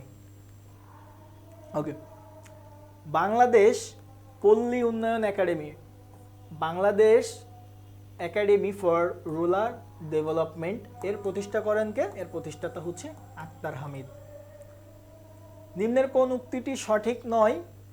সমিতির ম্যানেজিং কমিটি এর সদস্যরা ভোটে নির্বাচিত হয়। হ্যাঁ, অবশ্যই ভোটের মাধ্যমে মূলত ম্যানেজিং কমিটি নির্বাচিত হবে সমবায় সমিতির ক্ষেত্রে। সদস্যদের দায় তাদের ক্রয়কৃত শেয়ার মূল্য দ্বারা সীমাবদ্ধ, এটাও ঠিক আছে। তার মানে প্রথম দুইটা ঠিক আছে, এখানে সঠিক নয় কোনটা সেটা খুঁজতেছি। প্রতিষ্ঠানের শেয়ার হোল্ডারদের মাঝে মূলধন অনুযায়ী মুনাফা বন্টন করা হয় না, এই যে এটা সঠিক না, কারণ সমবায় সমিতিতে আমরা মূলত দেখি কি যে যতটুকু মূলধন দিবে তাকে সেই অনুপাতে মুনাফাটা বন্টন করে দেওয়া হবে। একটি মাত্র ভোট দেওয়ার ক্ষমতা থাকলে সদস্যদের একাধিক শেয়ার থাকা সত্ত্বেও, অর্থাৎ আমরা সমবায় সমিতিতে কি দেখি যে তাদের শেয়ার সংখ্যা যদি একাধিকও হয়, প্রত্যেকে ধরেন একজন ব্যক্তি 100টা শেয়ার কিনছে কিন্তু সে ভোট দিতে পারবে একটা। সো এটা হচ্ছে সমবায় সমিতির নিয়ম। সমবায় সমিতির ব্যবস্থাপনা কমিটির সর্বোচ্চ সদস্য সংখ্যা কত? এটা হচ্ছে 3 গুণিতক, কিন্তু সর্বোচ্চ 12 জনের বেশি যাইতে পারবে না, অর্থাৎ 3 গুণিতক কিন্তু সর্বোচ্চ 12 জনের বেশি যাইতে পারবে না, এবং এদের মেয়াদ থাকবে 3 বছর। বাংলাদেশে বর্তমানে কত সালের সমবায় বিধিমালা বিদ্যমান? সো এখানে 3টা জিনিস যদি আমরা একটু লিখি, সেটা হচ্ছে সমবায় আইন 2001 সালের, সমবায় নীতিমালা 2003 সালের, সমবায় বিধিমালা 2004 সালে। সো এটা আমরা মনে রাখবো। সো এখানে কিসের কথা বলছে? এখানে মূলত বিধিমালার কথা বলছে। সো অ্যান্সার তাহলে কত হবে? বিধিমালা হচ্ছে সবার শেষে, সেটা হচ্ছে 2004 সালে। এর পরের প্রশ্ন দেখেন, সমবায় নীতিমালার কথা বলছে। সো নীতিমালা হচ্ছে 2003 সালে। বাংলাদেশে চিনি ও খাদ্য, এই যে বলছে শিল্প সংস্থা কোন মন্ত্রণালয়, তো শিল্প সংস্থা অলরেডি বলেই দিছে, সো এটা হচ্ছে শিল্প মন্ত্রণালয়। রাষ্ট্রীয় প্রতিষ্ঠান হিসেবে সেবা খাতের অন্তর্ভুক্ত প্রতিষ্ঠান কোনটি? সো প্রথম কথা, সেগুলোকে রাষ্ট্রীয় প্রতিষ্ঠান হইতে হবে। সো রাষ্ট্রীয় প্রতিষ্ঠান অধিকাংশই হচ্ছে লেখাটা বাংলাদেশ লেখাটা দিয়ে শুরু হয়, যেমন বাংলাদেশ চিনি, বাংলাদেশ পাটকল, বাংলাদেশ পর্যটন, বাংলাদেশ বাণিজ্য সংস্থা। তার মানে এখানে যে চারটা আছে প্রত্যেকটাই হচ্ছে রাষ্ট্রীয় প্রতিষ্ঠান, কিন্তু এখানে বলছে সেবা খাত। সো যেখানে যেটা আসলে প্রোডাক্ট দেয় না, সো চিনি কলে কি দেয়, চিনি দেয়, চিনিটা হচ্ছে প্রোডাক্ট, সো এটা হবে না। পাটকল কি, পাট নিয়ে কাজ করে, এটা প্রোডাক্ট নিয়ে কাজ করে। বাণিজ্য সংস্থা হচ্ছে পণ্য নিয়ে কাজ করে। কিন্তু এই যে বাংলাদেশ পর্যটন সংস্থা, অর্থাৎ যেটা হচ্ছে বিভিন্ন দর্শনীয় স্থানগুলোতে কাজ করে, সেই যে দর্শনীয় স্থানগুলো এখানে গিয়ে মূলত মানুষজন কি নেয়, সেবা গ্রহণ করে, সেবা গ্রহণ করে। সো যার কারণে এটাকে আমরা বলছি কি, সেবা খাতের অন্তর্ভুক্ত। বাংলাদেশ বিদ্যুৎ উন্নয়ন বোর্ড কোন ধরনের ব্যবসায়ী সংস্থা? সো বিদ্যুৎ উন্নয়ন বোর্ড হচ্ছে কি, বিদ্যুৎ কি আমরা চোখে দেখতে পাই না, দেখা যায় না। সো এটা থেকে কি নেওয়া হয়, এটা হচ্ছে সেবা গ্রহণ করা হয়, এটা থেকে সেবা গ্রহণ করা হয়। সো যার কারণে এটাকে আমরা বলতে পারি সেবাধর্মী প্রতিষ্ঠান। এখন আসেন, ঘড়ির বাজারে টাইটান ব্র্যান্ড কোনটি নির্দেশ করে? সো টাইটান এটা হচ্ছে একটা লেখা বা তার নাম। সো একটা প্রতিষ্ঠান যখন তার নাম দ্বারা পরিচিত হয় তখন সেটাকে আমরা বলি ট্রেডমার্ক। সো এই ট্রেডমার্ক শুধু কি নাম হতে পারে, নামের পাশাপাশি কি আর কিছু হতে পারে না? অবশ্যই পারে। সেগুলো কি কি? কোনো একটা চিহ্ন, আমরা হচ্ছে গ্রামীণ ফোন বা এয়ারটেল বা রবির আলাদা আলাদা চিহ্ন কিন্তু দেখি, যে গ্রামীণ ফোনের ক্ষেত্রে এরকম একটা চিহ্ন কিন্তু থাকে। সো চিহ্ন, তারপরে কোনো ধরনের রং, তারপরে কোনো ডিজাইন, নাম ফলক, তারপরে হচ্ছে ব্র্যান্ড নেম, লোগো ইত্যাদি, এইগুলো অর্থাৎ যেটা দ্বারা প্রতিষ্ঠানকে চেনা যায় খুব সহজেই যে এই প্রতিষ্ঠানের পণ্য হচ্ছে এইটা, যাতে বাজারে হচ্ছে ওই সেম টাইপের পণ্য কিন্তু দেখা গেল কোয়ালিটি খারাপ, ক্রেতার স্বার্থ রক্ষা হলো না। সো এই ধরনের সমস্যা যাতে না হয় সেই জন্য এই ট্রেডমার্কটা ব্যবহার করা হয়। সো এখানে অ্যান্সার হচ্ছে তাহলে কি, ট্রেডমার্ক। কিন্তু পাশাপাশি আমরা বাকি জিনিসগুলো যদি দেখি, কপিরাইট মূলত হচ্ছে সাহিত্যকর্মের ওপরে যে যারা লেখক আছে তাদেরকে একটা একচ্ছত্র অধিকার দেয়। লেবেলিংটা হচ্ছে ওই যে প্যাকিংয়ের মতো। পেটেন্টটা হচ্ছে কি, উদ্ভাবিত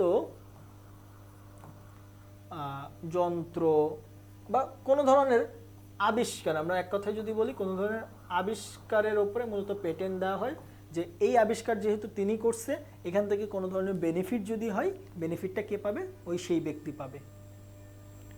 কপিরাইট ভঙ্গের ক্ষেত্রে ফৌজদারি প্রতিকারে প্রথমবার যদি লঙ্ঘন করে তাহলে কত সময়ের জন্য জেল হতে পারে? এটা হচ্ছে কমপক্ষে 6 মাস থেকে, এটা হচ্ছে কমপক্ষে 6 মাস থেকে 2 বছর, ঠিক আছে, কমপক্ষে 6 মাস। এবং এক্ষেত্রে 50,000 টাকা কমপক্ষে তাকে জরিমানা করা হতে পারে। ওকে, এটা 2 বছর না, কমপক্ষে 6 মাস এবং সর্বোচ্চ 2 লাখ টাকা তাকে হচ্ছে জরিমানা করা হতে পারে। এরপরে যদি আবার হয় তাহলে সেক্ষেত্রে তাকে 6 মাস থেকে 2 বছর পর্যন্ত তাকে কারাদণ্ড দেওয়া যেতে পারে। এবং তখন হচ্ছে তাকে যদি দ্বিতীয়বার করে তখন হচ্ছে তাকে 1 লাখ থেকে 3 লাখ বা 2.5 লাখের মতো হচ্ছে এরকম নিম্ন পদে 1 লাখ টাকা তাকে জরিমানা অবশ্যই দিতে হবে। বই লিখে তার উপর অধিকার সংরক্ষণ করতে চাইলে কোন আইনের সাথে তা সম্পর্কযুক্ত? বই লিখে তার উপর অধিকার, যদি আমি বই লেখাটা কি কিসের সাথে সম্পর্কিত, এটা বলেছি যে সাহিত্যের সাথে সম্পর্কিত। তো এই সাহিত্যকর্ম এর ওপরে যদি আমি কোনো ধরনের সংরক্ষণ রাখতে চাই সেটা হচ্ছে কি কপিরাইটের অন্তর্ভুক্ত হবে। ওকে, কোনো নতুন চিন্তা মাথায় রেখে যখন কোনো ব্যক্তি বা ব্যক্তিবর্গ তা বাস্তবায়নের প্রয়াস নেন তাকে, সেই প্রয়াসকে কি বলি, নতুন যেহেতু জিনিস সেটাকে আমরা প্রথমবারের মতো কি বলি, প্রথমবারের মতো উদ্যোগ গ্রহণকে বলি। প্রথমবার যেহেতু আমরা জিনিসটাকে বাজারে নিয়ে আসছি সেটাকে উদ্যোগ বলি। নিম্নের কোনটি ব্যবসার উদ্যোগের বৈশিষ্ট্য? এটি নতুন ধারণার সাথে সম্পৃক্ত। হ্যাঁ, বাজারে অবশ্যই একটা নতুন ধরনের ধারণা, সেক্ষেত্রে নতুন পণ্য বা নতুন সেবা বাজারে নিয়ে আসলো। এর মাধ্যমে ব্যক্তির আত্মকর্মসংস্থানের সৃষ্টি হয়। আমরা যে দেখি মাছ চাষ করে, অনেকে হচ্ছে বিভিন্ন ধরনের পোকামাকড় চাষ করে, আমরা লিখতে পারি মাছ চাষ, বা অনেকেই অ্যাগ্রো ফার্ম গড়ে তোলে। সো এইগুলো হচ্ছে এর অন্তর্ভুক্ত। ঝুঁকি অনেক বেশি, হ্যাঁ, যেহেতু উদ্যোগ গ্রহণ করে এবং মালিক নিজের একটা ব্যাপক মূলধন সেখানে ইনভেস্ট করে, তো যেখানে ঝুঁকিও থাকবে, যার কারণে অ্যান্সার হচ্ছে সবগুলো। নিম্নের কোনটি প্রাচীনকালের উদ্যোগের উদাহরণ? সো প্রাচীনকালের উদ্যোগের উদাহরণ নয়। তো প্রাচীনকালে উদ্যোগ বলতে কি, এই চাষাবাদ প্রাচীনকালে ছিল, তাঁত শিল্প প্রাচীনকালে ছিল, এক মালিকানা ব্যবসা প্রাচীনকালে ছিল, কিন্তু কোম্পানিটা মূলত 1844 সালের পরের দিকে সেই কোম্পানি, আইনই তো আসছে 1844 সালে, তার মানে কি এর আগে, অর্থাৎ প্রাচীনকালে এই ধরনের কোনো সংগঠনের কোনো এক্সিস্টেন্সই ছিল না। বাংলাদেশ ডেভেলপমেন্ট ব্যাংক কত সালে কার্যক্রম শুরু করে? 2010 সালে। এটা সাধারণ জ্ঞান, আমরা এটা মনে রাখবো। ক্ষুদ্র ঋণের প্রবক্তাকে? ডক্টর মোহাম্মদ ইউনূস, বাংলাদেশের অন্তর্বর্তীকালীন সরকারের যে প্রধান ছিল, প্রধান উপদেষ্টা, তিনি হচ্ছে ক্ষুদ্র ঋণের প্রবক্তা, বা তিনি হচ্ছে মূলত সামাজিক ব্যবসা যেটা আছে, এই সামাজিক ব্যবসার উপরেও তিনি খুব বেশি জোর দেন। সামাজিক ব্যবসা কি? আমি ব্যবসা কার্যক্রমটা এমনভাবে পরিচালিত করব যেন মুনাফা অর্জনের পাশাপাশি আমাদের যে সমাজের মানুষ আছে, সামাজিক যে কল্যাণ, সেই সামাজিক কল্যাণটা যেন সাধিত হয়, এবং আমার পণ্যের কারণে বা আমার বিজনেসের কারণে সমাজের জন্য কোনো ধরনের ক্ষতি না হয়।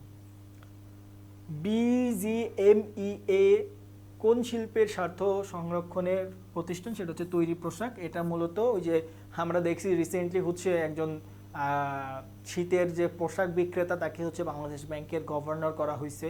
সো তৈরি পোশাকের এই যে যারা হচ্ছে তার প্রতিষ্ঠানটা কিন্তু এটার সাথে রিলেটেড ছিল। সো এই যে ব্যক্তি বা বর্গ যারা আছে, অর্থাৎ যারা হচ্ছে পোশাকের সাথে রিলেটেড, এই ব্যক্তিবর্গের জন্য একটা সংগঠন আছে, সেটা হচ্ছে বিজিএমইএ। এর ফুল ফর্ম আমরা যদি দেখি, বাংলাদেশ গার্মেন্টস ম্যানুফ্যাকচারিং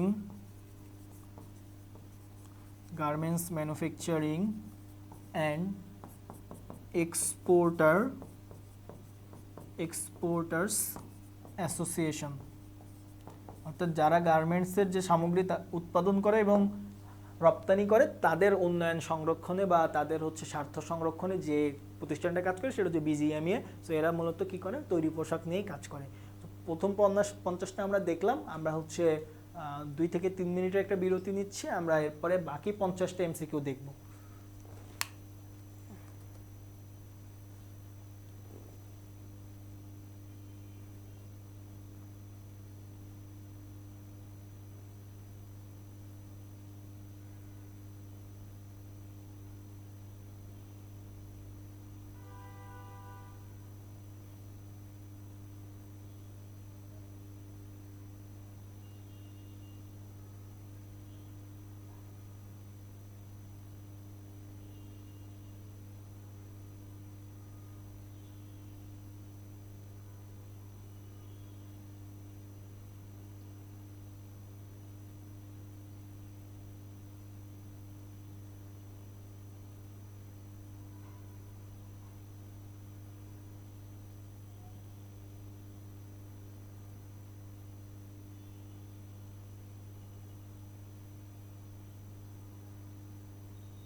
ওকে, পরবর্তীতে 51 নম্বর এমসিকিউ যদি আমরা দেখি, এখানে হচ্ছে কোন প্রতিষ্ঠানটি ব্যবসায়ের সমর্থনমূলক সেবা প্রদান করে।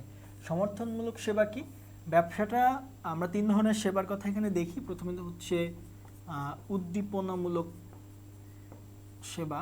উদ্দীপনামূলক অর্থাৎ আমি যাতে ব্যবসাটা শুরু করতে পারি, এই শুরুর পর্যায়ে যারা আমাকে হচ্ছে প্রণোদনা দেয় বা হচ্ছে বিভিন্ন ধরনের ট্রেনিং দেয়, এরা হচ্ছে সমর্থনমূলক, উদ্দীপনামূলক। এরা হচ্ছে বিভিন্ন ধরনের হচ্ছে আমরা বলতে পারি এনজিও যারা আছে, এনজিও নন গভর্নমেন্ট অর্গানাইজেশন, তারা দেয়। 2 নম্বরটা হচ্ছে সমর্থনমূলক। তো সমর্থনমূলক কারা দেয়? যারা মূলত প্রতিষ্ঠানে আমি হচ্ছে উদ্যোগ গ্রহণ করা শেষ, এখন বিভিন্ন ধরনের ঋণ দেওয়া বা সার্বিক যে সাপোর্টটা দেওয়া, এটা মূলত কোন প্রতিষ্ঠানটা করে? এটা হচ্ছে বিসিক করে, বিসিআইসি, একটা এস বেশি আসছে। তো বাংলাদেশ কেমিক্যাল ইন্ডাস্ট্রি, ঠিক আছে, কর্পোরেশন, বিসিআইসি। সো এই যে এরা মূলত কি প্রদান করে? সমর্থনমূলক সেবা প্রদান করে। আর আরেকটা হচ্ছে সংরক্ষণমূলক সেবা। সংরক্ষণমূলক সেবা কি?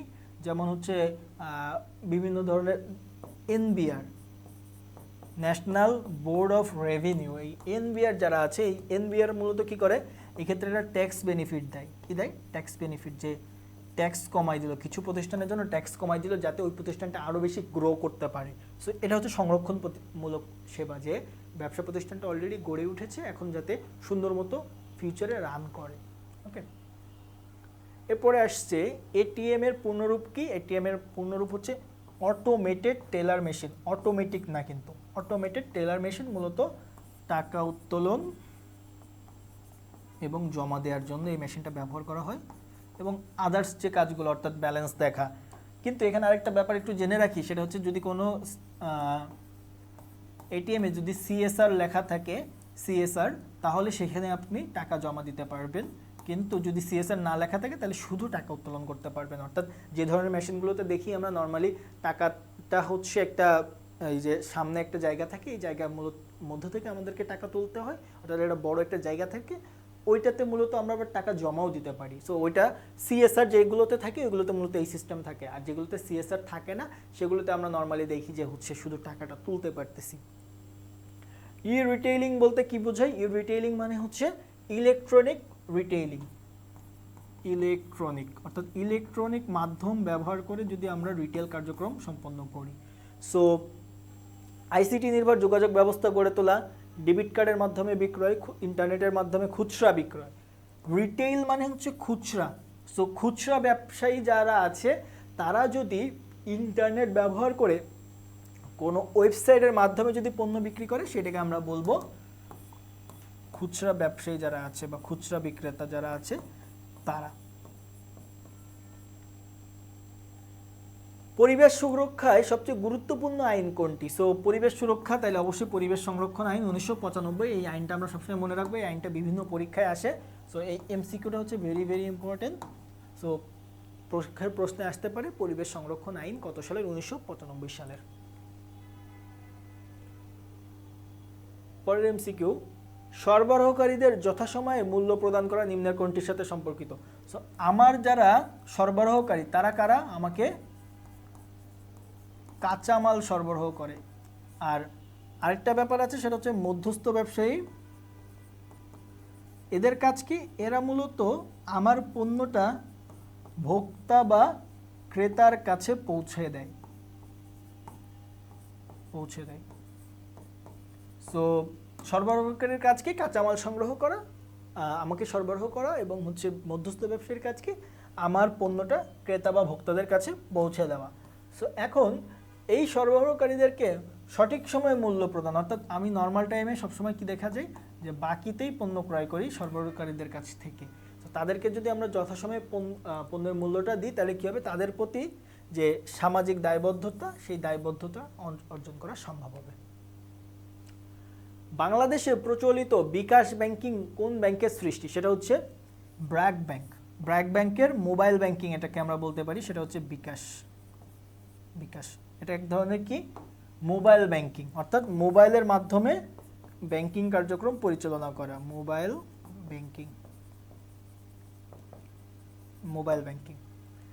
আর আরেকটা প্রতিষ্ঠান আছে, সেটা হচ্ছে কি, এই হচ্ছে ডাচ বাংলা ব্যাংক। এরা মূলত কি, এই যে রকেট আছে, রকেটও এক ধরনের মোবাইল ব্যাংকিং।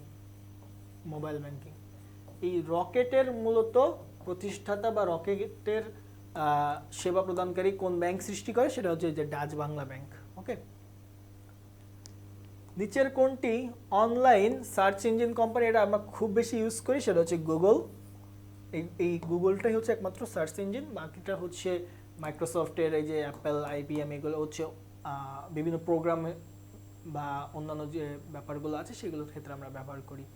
এরপরে হচ্ছে B2C। তো এই ব্যাপারটা হচ্ছে আমাদের প্রথম দিনের এমসিকিউতেও ছিল, যে এখানে মূলত আমরা কয়েক ধরনের ব্যাপার দেখতে পাই, যে আমাদের যে অনলাইনে যে বিজনেসগুলো বা অফলাইনের যে বিজনেসগুলো আমরা দেখি, এই বিজনেসগুলোর মধ্যে মূলত কোনটা কোন ক্ষেত্রে আমরা ব্যবহার করি। অর্থাৎ আমরা যখন বিজনেস কার্যক্রম পরিচালনা করি, সেই ক্ষেত্রে এটা কার থেকে কার কাছে যায়, অর্থাৎ বিজনেস থেকে কি ভোক্তার কাছে যায়, নাকি বিজনেস থেকে কি বিজনেসের কাছে যায়, নাকি বিজনেস থেকে হচ্ছে সরকারের কাছে যায়, বা বিজনেস থেকে অন্য কোনো জায়গায় যায়, বা কনজিউমার থেকে বিজনেসের কাছে আসে কিনা। সো এই B2C এর ফুল ফর্ম হচ্ছে বিজনেস টু কনজিউমার, অর্থাৎ কাস্টমার কিন্তু না, কনজিউমার, অর্থাৎ যারা ভোগ করবে। ঠিক আছে, কাস্টমার বা ক্রেতা কেন হবে না, অনেক সময় যিনি কিনে, সকল ক্রেতাই, এরকম একটা টার্ম আমরা দেখব, সকল ক্রেতা, এটা হচ্ছে আমরা উৎপাদন ব্যবস্থাপনায় দেখি, যে সকল ক্রেতাই ভোক্তা নয়, সকল ভোক্তাই ক্রেতা। নর্মালি এটাই হয়, যে যিনি পণ্য কিনতেছে সে হয় নিজের জন্য, নিজের ব্যবহারের জন্য কিনতেছে, অথবা পরিবারের মানুষের জন্য ব্যবহারের জন্য কিনতেছে। তার মানে কি, অবশ্যই কিনলেই যে সে ব্যবহার করবে এমনটা না, বা সে পরবর্তীতে অন্য কার্যক্রমে ব্যবহার করতে পারে বা পুনর্বিক্রয়ের জন্য ব্যবহার করতে পারে, কিন্তু ভোক্তা যারা আছে তারা কিনে অবশ্যই কি করবে, ভোগ করবে। ব্যবস্থাপনার অত্যাবশ্যকীয় বা মৌলিক উপাদান কয়টি? মৌলিক উপাদান হচ্ছে 6টি। সো এর মধ্যে দুইটা ভাগ আছে, একটা কি, একটা হচ্ছে মানবীয়, একটা কি মানবীয়, আরেকটা কি, একটা হচ্ছে মানবীয়, আরেকটা হচ্ছে বস্তুগত। সো মানবীয়র মধ্যে হচ্ছে প্রথম যেটা আছে সেটা হচ্ছে মানুষ, এবং এটাই হচ্ছে প্রথম এবং শেষ। কিন্তু বস্তুগতের মধ্যে হচ্ছে আছে মেশিন, মেশিন, ম্যাটেরিয়ালস, 3 নম্বরে হচ্ছে মানি, মার্কেট,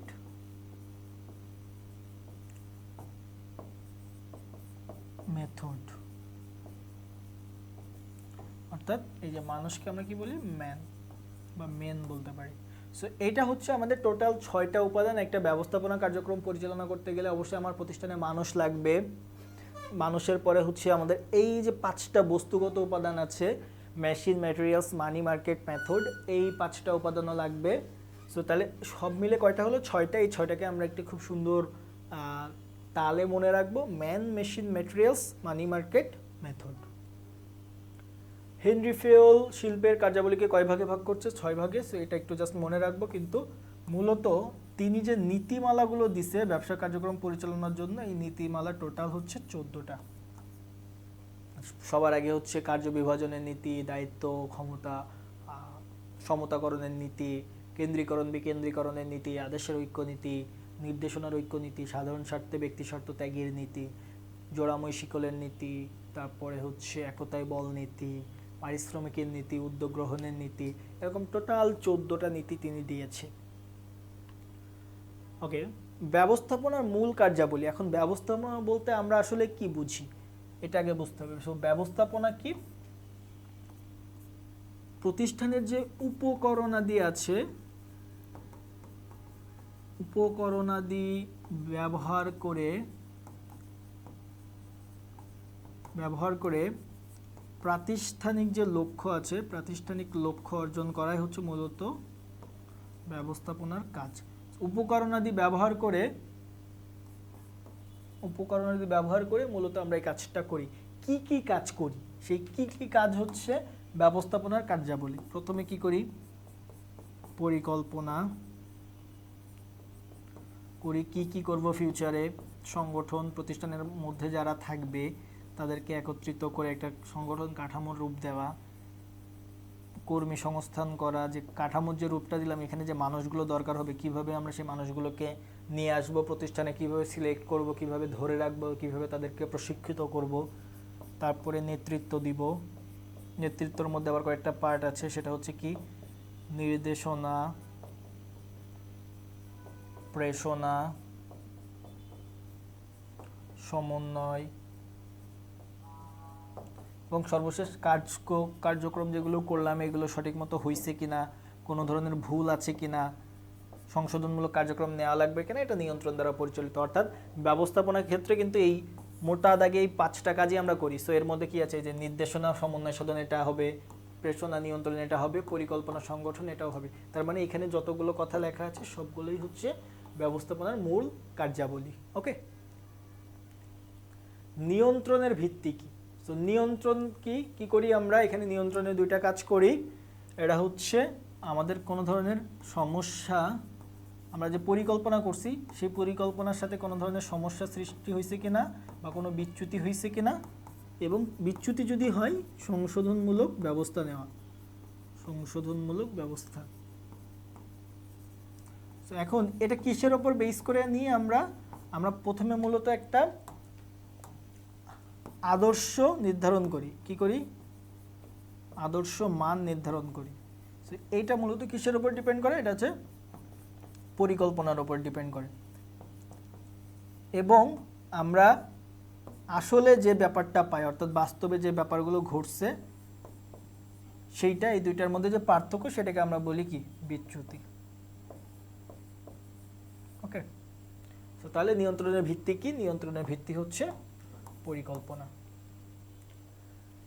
10-এর লাঠি 1-এর বোঝা বলতে নিচের কোনটিকে বোঝায়? সো 10-এর লাঠি 1-এর বোঝা বলতে নিচের কোনটিকে বোঝাবে? যে 10 জন মিলে যে কাজটা করবে সেই কাজটা যদি একজন করে তার একজনের জন্য বোঝা হয়ে যাবে। এটা মূলত কি বোঝায়? যে একতায় বল, অর্থাৎ একসাথে কাজ করলে কাজ দ্রুত সম্পাদন করা যাবে। ঠিক আছে, সো এইটার একটা ইংরেজি নাম আছে, সেই ইংরেজি নামটা হচ্ছে এই যে স্পিরিট দি, এটাকে আমরা যে ইংরেজিতে স্পিরিট দি কর্পস এভাবে আমরা লিখি। সো এটাকে বাংলায় এখানে লেখা হয়েছে। সো 10-এর লাঠি 1-এর বোঝা বলতে একতায় বল নীতিকেই বোঝাচ্ছে, বা যার ইংরেজি নাম হচ্ছে স্পিরিট দি কর্পস। ব্যবস্থাপনায় এমবিও ধারণাটির প্রবক্তা কি? সো সবার আগে আমাদেরকে দেখতে হবে যে এমবিও ব্যাপারটা কি। এমবিও হচ্ছে ম্যানেজমেন্ট বাই অবজেক্টিভস। সো এইখানে মূলত কি করা হয়? আমার যারা প্রতিষ্ঠানের ব্যবস্থাপক, কর্মী সবাই আছে, সবাইকে নিয়ে আমরা একসাথে বসলাম, বসে নিজেদের মধ্যে একটা আলাপ করলাম। তারপরে নিজেরা কর্মীদের থেকে আমরা কিছু সিদ্ধান্ত শুনলাম, বা কর্মীদের থেকে আমরা কোনো মতামত যেগুলো আছে, কর্মীদের মতামত বা সিদ্ধান্ত এগুলো আমরা শুনলাম। তাদের মতামতের উপর ভিত্তি করে তাদেরকে বিভিন্ন ধরনের গোল সেট করে দিলাম, যে গোলগুলো মূলত তারা স্বপ্রণোদিত হয়ে সেই গোলগুলো অ্যাচিভ করার চেষ্টা করবে। এবং আলটিমেটলি এই গোলগুলোর ভিত্তিতে প্রতিষ্ঠানের যে মেইন গোল আছে সেই মেইন গোলটা সেট করলাম। এর মধ্য দিয়ে কি হবে? প্রতিষ্ঠানে একটা অংশগ্রহণমূলক একটা ব্যবস্থা সৃষ্টি হবে, যার কারণে প্রতিষ্ঠানের যারা কর্মীরা আছে তারাও কাজে উৎসাহিত হবে এবং প্রতিষ্ঠানের যে আলটিমেট লক্ষ্য আছে সেটা অর্জন করা সম্ভব হবে। সো এই ধারণাটা মূলত কে নিয়ে আসে? ধারণাটা নিয়ে আসা হচ্ছে পিটার এফ ড্রাকার।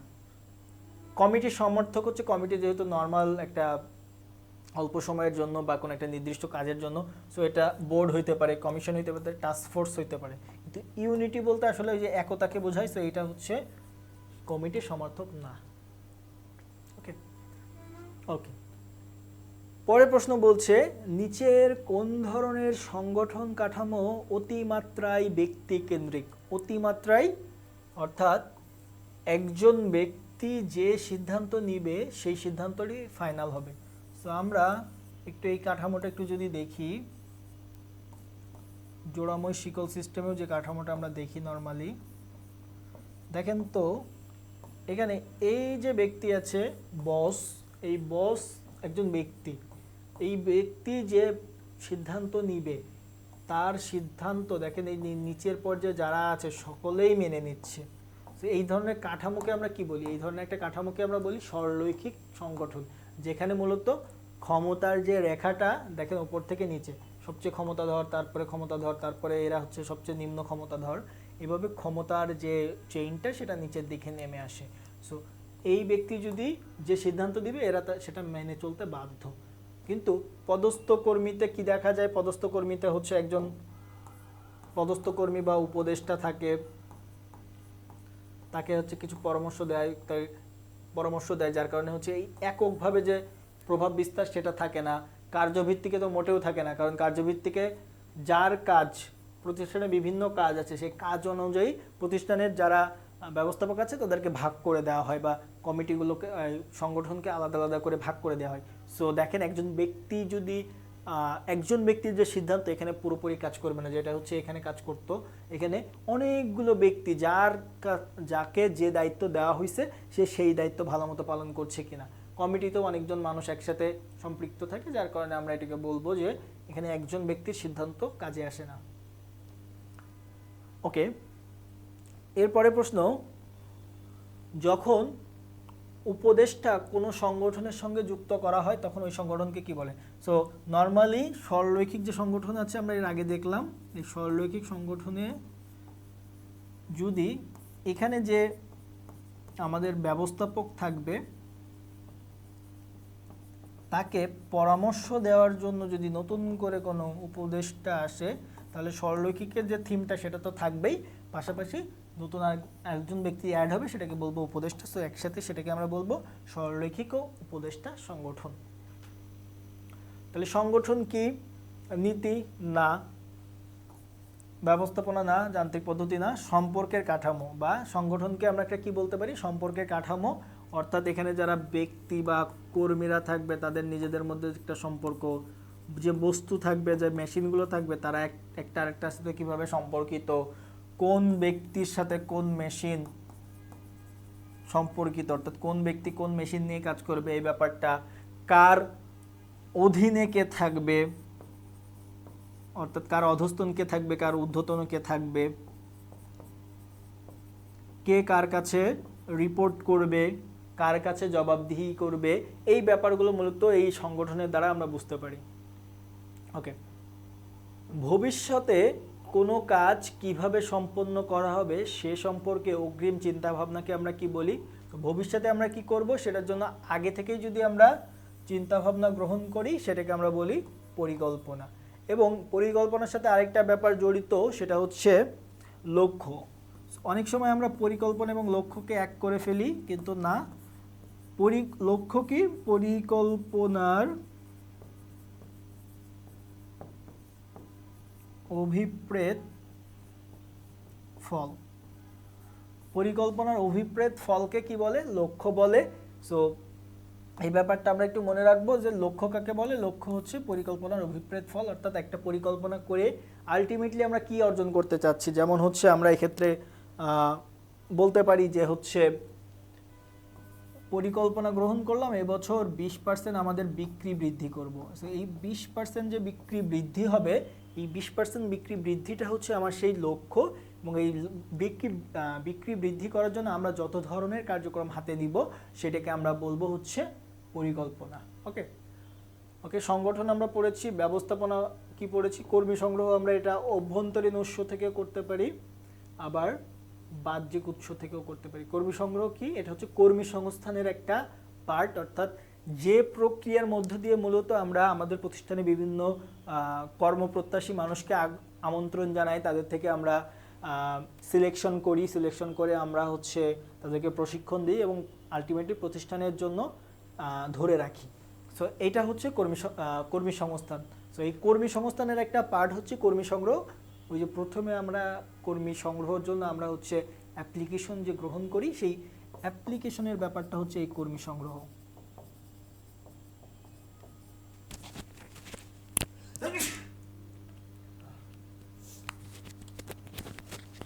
ওকে,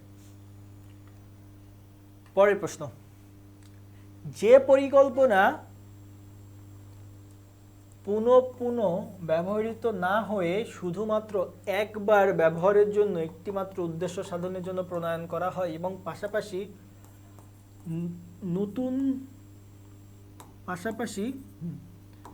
এই একটা বার যখন আমাদের পরিকল্পনাটা গ্রহণ করছি এবং ওই কার্যক্রমটা আমার সম্পন্ন করা শেষ, ওই পরিকল্পনার কোনো ভ্যালু নেই। যেমন হচ্ছে আমরা যদি পদ্মা সেতু তৈরি করার জন্য কোনো ধরনের একটা ডিজাইন বা কোনো পরিকল্পনা গ্রহণ করি, এটা কি যমুনা সেতুতে আমরা ব্যবহার করতে পারবো না? পারবো না। সো এইটা হচ্ছে একার্থক পরিকল্পনা। একার্থক পরিকল্পনার মধ্যে আমরা যদি একটু সম্পূরক তথ্য দেই, সেটা হচ্ছে এটা দুই প্রকার। একটা কি কর্মসূচি, আর কি প্রকল্প। একটা হচ্ছে কর্মসূচি, একটা হচ্ছে প্রকল্প। যেমন আমরা যদি আর্সেনিক দূষণ রোধ করতে চাই, এটা হচ্ছে আমাদের একটা কর্মসূচি বা বৃহৎ যে ব্যাপারটা। আর প্রকল্প কি, আমরা আর্সেনিক যুক্ত যে টিউবওয়েল, এই টিউবওয়েলগুলোকে শনাক্ত করা, এটা হচ্ছে প্রকল্প। কর্মসূচির আন্ডারে প্রকল্প। অবশ্যই এই কাজগুলো একবার বা একটা মাত্র উদ্দেশ্যের জন্যই নেওয়া হয়। ওকে, সো পরের এমসিকিউটা একটু দেখেন। পরের এমসিকিউতে কি বলছে, এখানে বলা হচ্ছে যে গণতান্ত্রিক ব্যবস্থাপনার উন্নয়ন ঘটে কোন সভ্যতায়। সো আমরা আমাদের যে ব্যবস্থাপনা কার্যক্রম, সেটা আজকে বা এই 2000 সালের পরে যে আসছে এমনটা না। অতীতকালেও এই ব্যবস্থাপনার কার্যক্রম পরিচালিত হতো, কিন্তু তখন অতটা হচ্ছে ফর্মাল ওয়েতে বা বলা যায় যে হচ্ছে একটা স্ট্রাকচারের মধ্য দিয়ে মূলত এই কার্যক্রমগুলো পরিচালিত হতো না, রাদার এখন যেমনটা হয়। সো যার কারণে আমরা দেখতে পাই যে হচ্ছে এই ব্যবস্থাপনা কার্যক্রম আজকের দিনের না, অতীতকালে ছিল। সো অতীতকালে এটা যখন উন্নয়ন ঘটে, শুরু হয় কোন সভ্যতা থেকে? এটা হচ্ছে মূলত গ্রিক সভ্যতা থেকে এটা শুরু হয়। এরপরে ধীরে ধীরে মিশরীয়, ব্যাবিলনীয় এবং আধুনিক যুগে পর্যন্ত চলে আসে। নিম্নের কোন উক্তিটি সত্য? সত্য কিনা আমরা একটু দেখি। কর্মী সংগ্রহ একটি ইতিবাচক কাজ। কেন ইতিবাচক কাজ কেন হবে? কারণ কর্মী সংগ্রহে কাউকে বাদ দেওয়া হয় না। যত বেশি অ্যাপ্লিকেশন করবে তত ভালো, তত বেশি হচ্ছে অ্যাপ্লিকেশন ফর্ম বিক্রি হবে। তো এখানে কোনো বাদ দেওয়ার কোনো সিস্টেম নেই, প্রচুর মানুষ আছে। কর্মী নির্বাচন একটা নেতিবাচক কাজ, হ্যাঁ অবশ্যই। এক্ষেত্রে লিখিত পরীক্ষা, এমসিকিউ বা ভাইবার মাধ্যমে মূলত আমরা নির্বাচনের টাইমে বা কর্মী কারা আমার প্রতিষ্ঠানে কাজ করবে এটা নির্বাচন করার জন্য আমরা ধীরে ধীরে বাদ দিতে থাকি। পদোন্নতি দুই প্রকার, হ্যাঁ, একটা হচ্ছে উলম্ব, একটা হচ্ছে খাড়া পদ্ধতি। অর্থাৎ একটা কি করতে পারি, আমরা ওপর পদোন্নতি দিতে পারি, যে আমার এখন বর্তমান যে কাজ আছে সেই কাজের চেয়ে একটু বেশি বা বেশি মর্যাদাপূর্ণ কাজে আমরা পদোন্নতি দিতে পারি। আবার আমরা রোটেশন করতে পারি, সেম মর্যাদার অন্য কাজে আমরা তাদেরকে পদোন্নতি দিলাম। সো এই জন্য আমাদের এই প্রত্যেকটা উক্তি এখানে যেগুলো আছে সবগুলোই হচ্ছে সঠিক। নিম্নের কোনটি কাজের মাধ্যমে প্রশিক্ষণ পদ্ধতি নয়? অর্থাৎ কাজ করে যে প্রশিক্ষণটা দেওয়া হয় বা হাতে কলমে শেখানো যে ব্যাপারটা, হাতে কলমে শেখানোর যে ব্যাপারটা, এই ব্যাপারটা নাই কোনটার মধ্যে? সো নর্মালি আমরা দেখি প্রফেশনারি বা এই যে ইন্টার্নশিপ যেটা করে ডাক্তাররা করে, দেখা যায় যে হচ্ছে ডাক্তাররা যেখানে অপারেশনটা করে, নতুন যারা ডাক্তার হবে তাদেরকে সাথে নেয়, তাদেরকে আস্তে আস্তে কিছু কাজ দেয়। পদ পরিবর্তন যেটা আমরা বললাম যে রোটেশন করা, ধরেন চট্টগ্রাম ব্রাঞ্চে আমি হচ্ছে বিভাগীয় অফিসার ছিলাম, সো রিজিওনাল অফিসার ছিলাম, আমাকে খুলনাতে ট্রান্সফার করা হলো এবং রিজিওনাল অফিসার হিসেবে রাখা হলো। সো এটা শিক্ষানবিশ, ওই যে আমরা ইন্টার্নশিপের কথা যেটা বললাম যে এটা বিজনেসের ক্ষেত্রেও আমরা এই যে যখন হচ্ছে আমাদের অনার্স শেষ করব, অনার্স শেষে আমাদের যে কোনো একটা কোম্পানিতে গিয়ে ইন্টার্নশিপ করতে হবে। একমাত্র সেমিনারে কি হয়, এটা মূলত বক্তব্য উপস্থাপন করা হয়। সেমিনারে কি হয়, বক্তব্য দেয়, কোনো ধরনের বক্তব্য দেওয়া হয়, কোনো ধরনের কার্যক্রম এখানে হাতে নেওয়া হয় না। বক্তব্য কোনো ধরনের কার্যক্রম এখানে হাতে নেওয়া হয় না, বা কোনো কাজ হাতে কলমে শেখানো হয় না, রাদার মুখে বলে বলে এটা হচ্ছে শেষ করা হয় প্রশিক্ষণ পদ্ধতি। পরেরটা, কর্মী সংস্থান বলতে নিচের কোনটি বোঝায়? দেখেন আমরা কর্মী সংস্থান বলতে কি বুঝিয়েছি, কর্মীদেরকে প্রতিষ্ঠানে আনা, তাদেরকে বাছাই করা,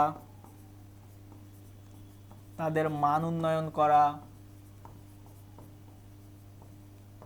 তাদেরকে ধরে রাখা, সকল কাজকে আমরা কি বলি, কর্মসংস্থান। তো আমরা যদি একটু দেখি, এই যে তাদেরকে প্রতিষ্ঠানে নিয়ে আসা, এটাকে আমরা কি বলি, কর্মী সংগ্রহ।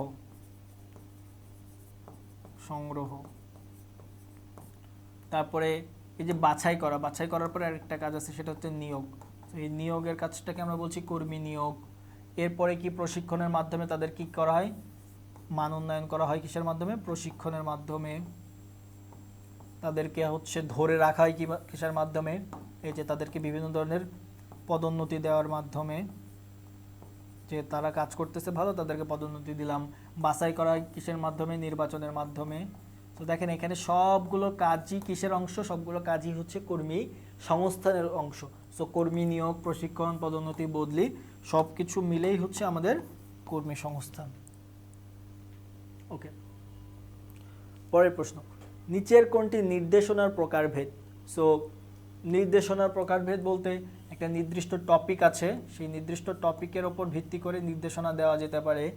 আস্থাভাজন পদ্ধতি সকলের কাছ থেকে মানে এটা হচ্ছে পিতৃসুলভ, ওই যে নেতৃত্বের মতো, যে আমি যে নির্দেশনাটা দিব এটার প্রতি সকলের একটা কি আছে, আস্থা আছে।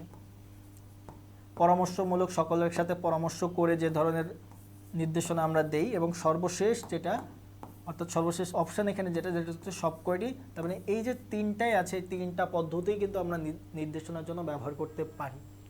আচ্ছা, আমরা তাহলে এখন আমাদের পরবর্তী এমসিকিউ চলে যাই। এখানে বলছে নিচের, এখানে আমাদের এমসিকিউ বলছে নিচের কোনটি নির্দেশনার নীতি। সো আমরা এটা পড়াচ্ছিলাম।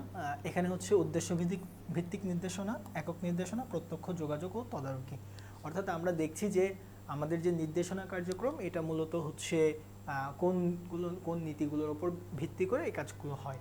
সো দেখেন আমাদের একটা নির্দিষ্ট একটা উদ্দেশ্য থাকবে যে আমার প্রতিষ্ঠানে আমি 20% সেলস বৃদ্ধি করতে চাই। সো এই উদ্দেশ্য ভিত্তিক যদি আমার পরবর্তী যে ধাপগুলো আছে, অর্থাৎ নিচের স্তরের যারা ম্যানেজার আছে তারা যদি নির্দেশনা দেয়, এটা হচ্ছে উদ্দেশ্য ভিত্তিক একক নির্দেশনা।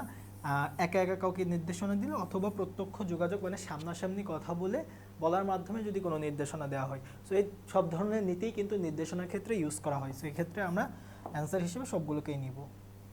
ওকে, এরপরে একটা এমসিকিউ টাইপের প্রশ্ন, সেটা হচ্ছে ইকুইটি তত্ত্ব এর প্রবক্তা কে? ইকুইটি তত্ত্ব অর্থাৎ এক্ষেত্রে সমতার একটা তত্ত্ব। প্রেষণার ক্ষেত্রে আমাদের সমতা, এই ইকুইটি তত্ত্বটা হচ্ছে প্রেষণার একটা তত্ত্ব। অর্থাৎ আমরা কর্মীদেরকে কিভাবে মোটিভেট করতে পারি, এইটা নিয়ে এক মনীষী এক ধরনের তত্ত্ব দিয়েছে। যেমন হচ্ছে আমরা বলতে পারি যে আব্রাহাম মাসলো হচ্ছে চাহিদা সোপান তত্ত্ব দিয়েছে, চাহিদা সোপান তত্ত্ব বা নিড হায়ারার্কি।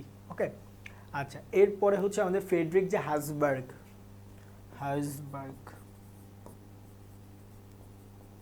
তিনি হচ্ছে দ্বি উপাদান তত্ত্ব। এরপরে হচ্ছে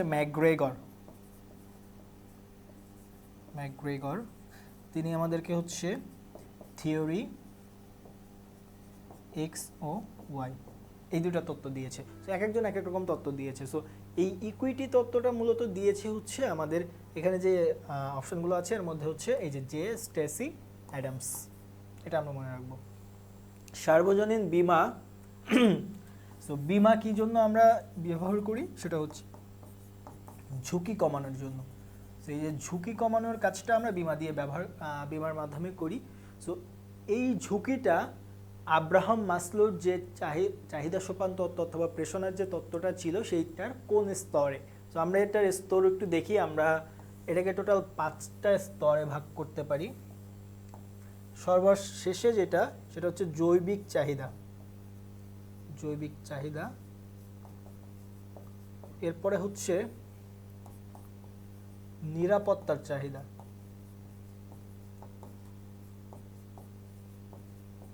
তারপরে হচ্ছে সামাজিক চাহিদা, এরপরে হচ্ছে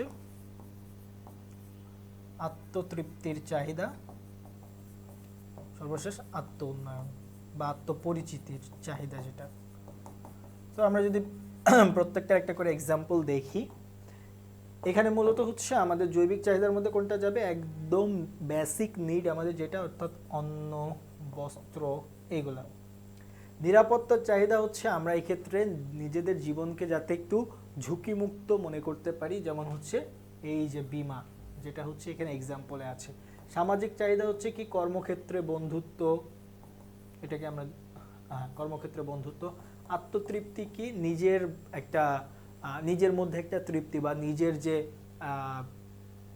বলা যায় যে হচ্ছে বেসিক নিডের বাইরে যে নিডগুলো থাকে ওইগুলা। আর আত্মপরিচিতি যেমন হচ্ছে রাজনীতি করা, সো নিজের পরিচিতি বা কোনো একটা সাহিত্যকর্ম লেখা, এটা হচ্ছে আত্মপরিচিতি।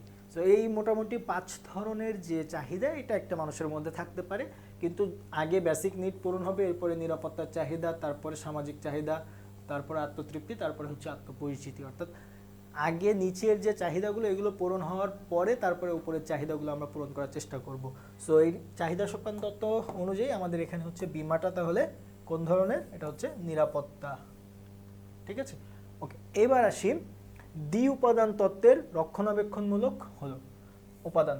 ওকে, সো এই দ্বি উপাদান তত্ত্ব হচ্ছে এক্সামের জন্য ভেরি ভেরি ভেরি ইম্পর্টেন্ট। এখান থেকে প্রশ্ন আসবেই, আমরা এটাকে স্টার দিয়ে রাখি, অনেক বেশি স্টার দিয়ে রাখি, এখান থেকে প্রশ্ন আসবে। সো দ্বি উপাদান তত্ত্বের মধ্যে 2টা উপাদান আছে, একটা হচ্ছে হাইজিন বা রক্ষণাবেক্ষণকারী উপাদান, আর হচ্ছে প্রেষণাদানকারী উপাদান। সো রক্ষণাবেক্ষণকারী উপাদান কোনগুলো আমাদের, সেগুলো হচ্ছে যে উপাদানগুলো অলরেডি এক্সিস্টিং আছে বা কর্মে নতুন করে কোনো হচ্ছে আমাদের প্রেষণা দেয় না, বা যেগুলো আর কি নিত্য প্রয়োজনীয় বা যেগুলো দরকার, সবসময় দরকার, এগুলো হচ্ছে আমাদের রক্ষণাবেক্ষণকারী বা আমাদের সন্তুষ্টির লেভেলকে ধরে রাখার জন্য। অর্থাৎ এই উপাদানগুলো যদি আমাদের প্রতিষ্ঠানে না থাকে আমরা ডিসস্যাটিসফাইড হব, অসন্তুষ্ট হব, কিন্তু যদি থাকে তাহলে আমরা সন্তুষ্ট হব না, কিন্তু আমাদের দৈনন্দিন কাজ চালিয়ে যাব। কিন্তু প্রেষণাদানকারী যেটা, এইটা হচ্ছে সন্তুষ্টি সৃষ্টি করে, নতুন করে সন্তুষ্টি সৃষ্টি করে। সো এখন আমরা যদি কয়েকটা উপাদান দেখি, যেমন রক্ষণাবেক্ষণকারী উপাদানের মধ্যে আছে হচ্ছে বেতন, ভাতা, তারপরে হচ্ছে কর্মপরিবেশ, ঠিক আছে, এরপরে হচ্ছে নিরাপত্তা।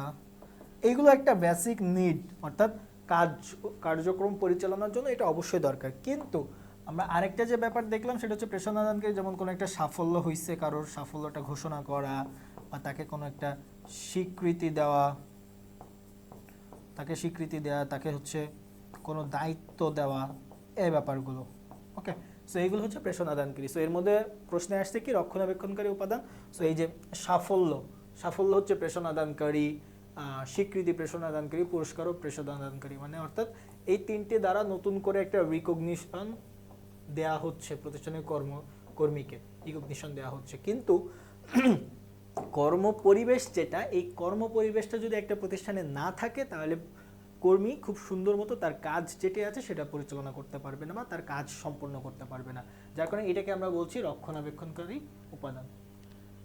ওকে, মাসলোর চাহিদা সোপান তত্ত্ব অনুযায়ী সহকর্মীদের সাথে বন্ধুত্ব। সো দেখেন, সহকর্মীদের সাথে বন্ধুত্ব কি আমার জৈবিক চাহিদা হবে? না। আমার একদম বেঁচে থাকার জন্য কি বন্ধুত্ব খুব দরকার? না।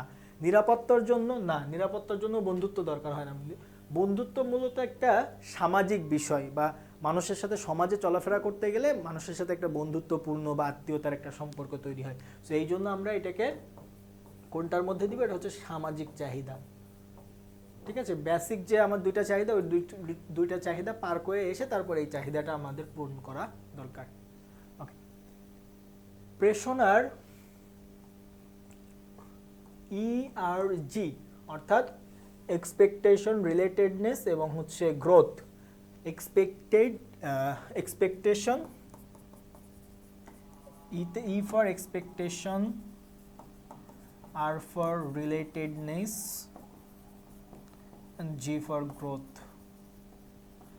এই যে ERG তত্ত্বের উদ্ভাবককে, এটাও একটা সাধারণ জ্ঞান টাইপের প্রশ্ন। এটার উদ্ভাবক হচ্ছে ক্লেইটন অ্যালডারফার। ক্লেইটন অ্যালডারফার ইনি হচ্ছে এই ERG তত্ত্ব উদ্ভাবন করে। এটাও হচ্ছে প্রেষণার একটা তত্ত্ব। আব্রাহাম মাসলো হচ্ছে চাহিদা সোপান তত্ত্ব, ফ্রেডরিক হাসবার্গ হচ্ছে দ্বি-উপাদান তত্ত্ব।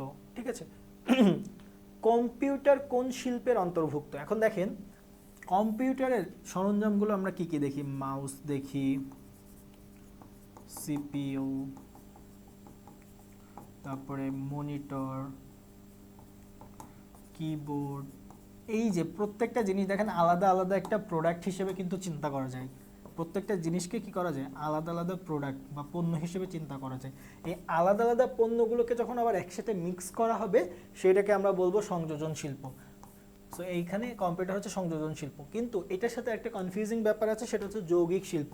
সো যৌগিক শিল্পতেও তো হচ্ছে আমাদের একটা সংমিশ্রণ ঘটে, কিন্তু এখানে আমাদেরকে খেয়াল রাখতে হবে যৌগিক শিল্পতে আমাদের পদার্থের মিশ্রণ ঘটে, পদার্থের মিশ্রণ। অর্থাৎ এখানে কিন্তু কোনো এরকম আলাদা পণ্যের একটা মিশ্রণ হয় না, রাদার একটা আলাদা পদার্থের মিশ্রণ হয়ে আমাদের যে শিল্প হয় সেটাকে আমরা বলি যৌগিক শিল্প, যেমন সার, সাবান ইত্যাদি।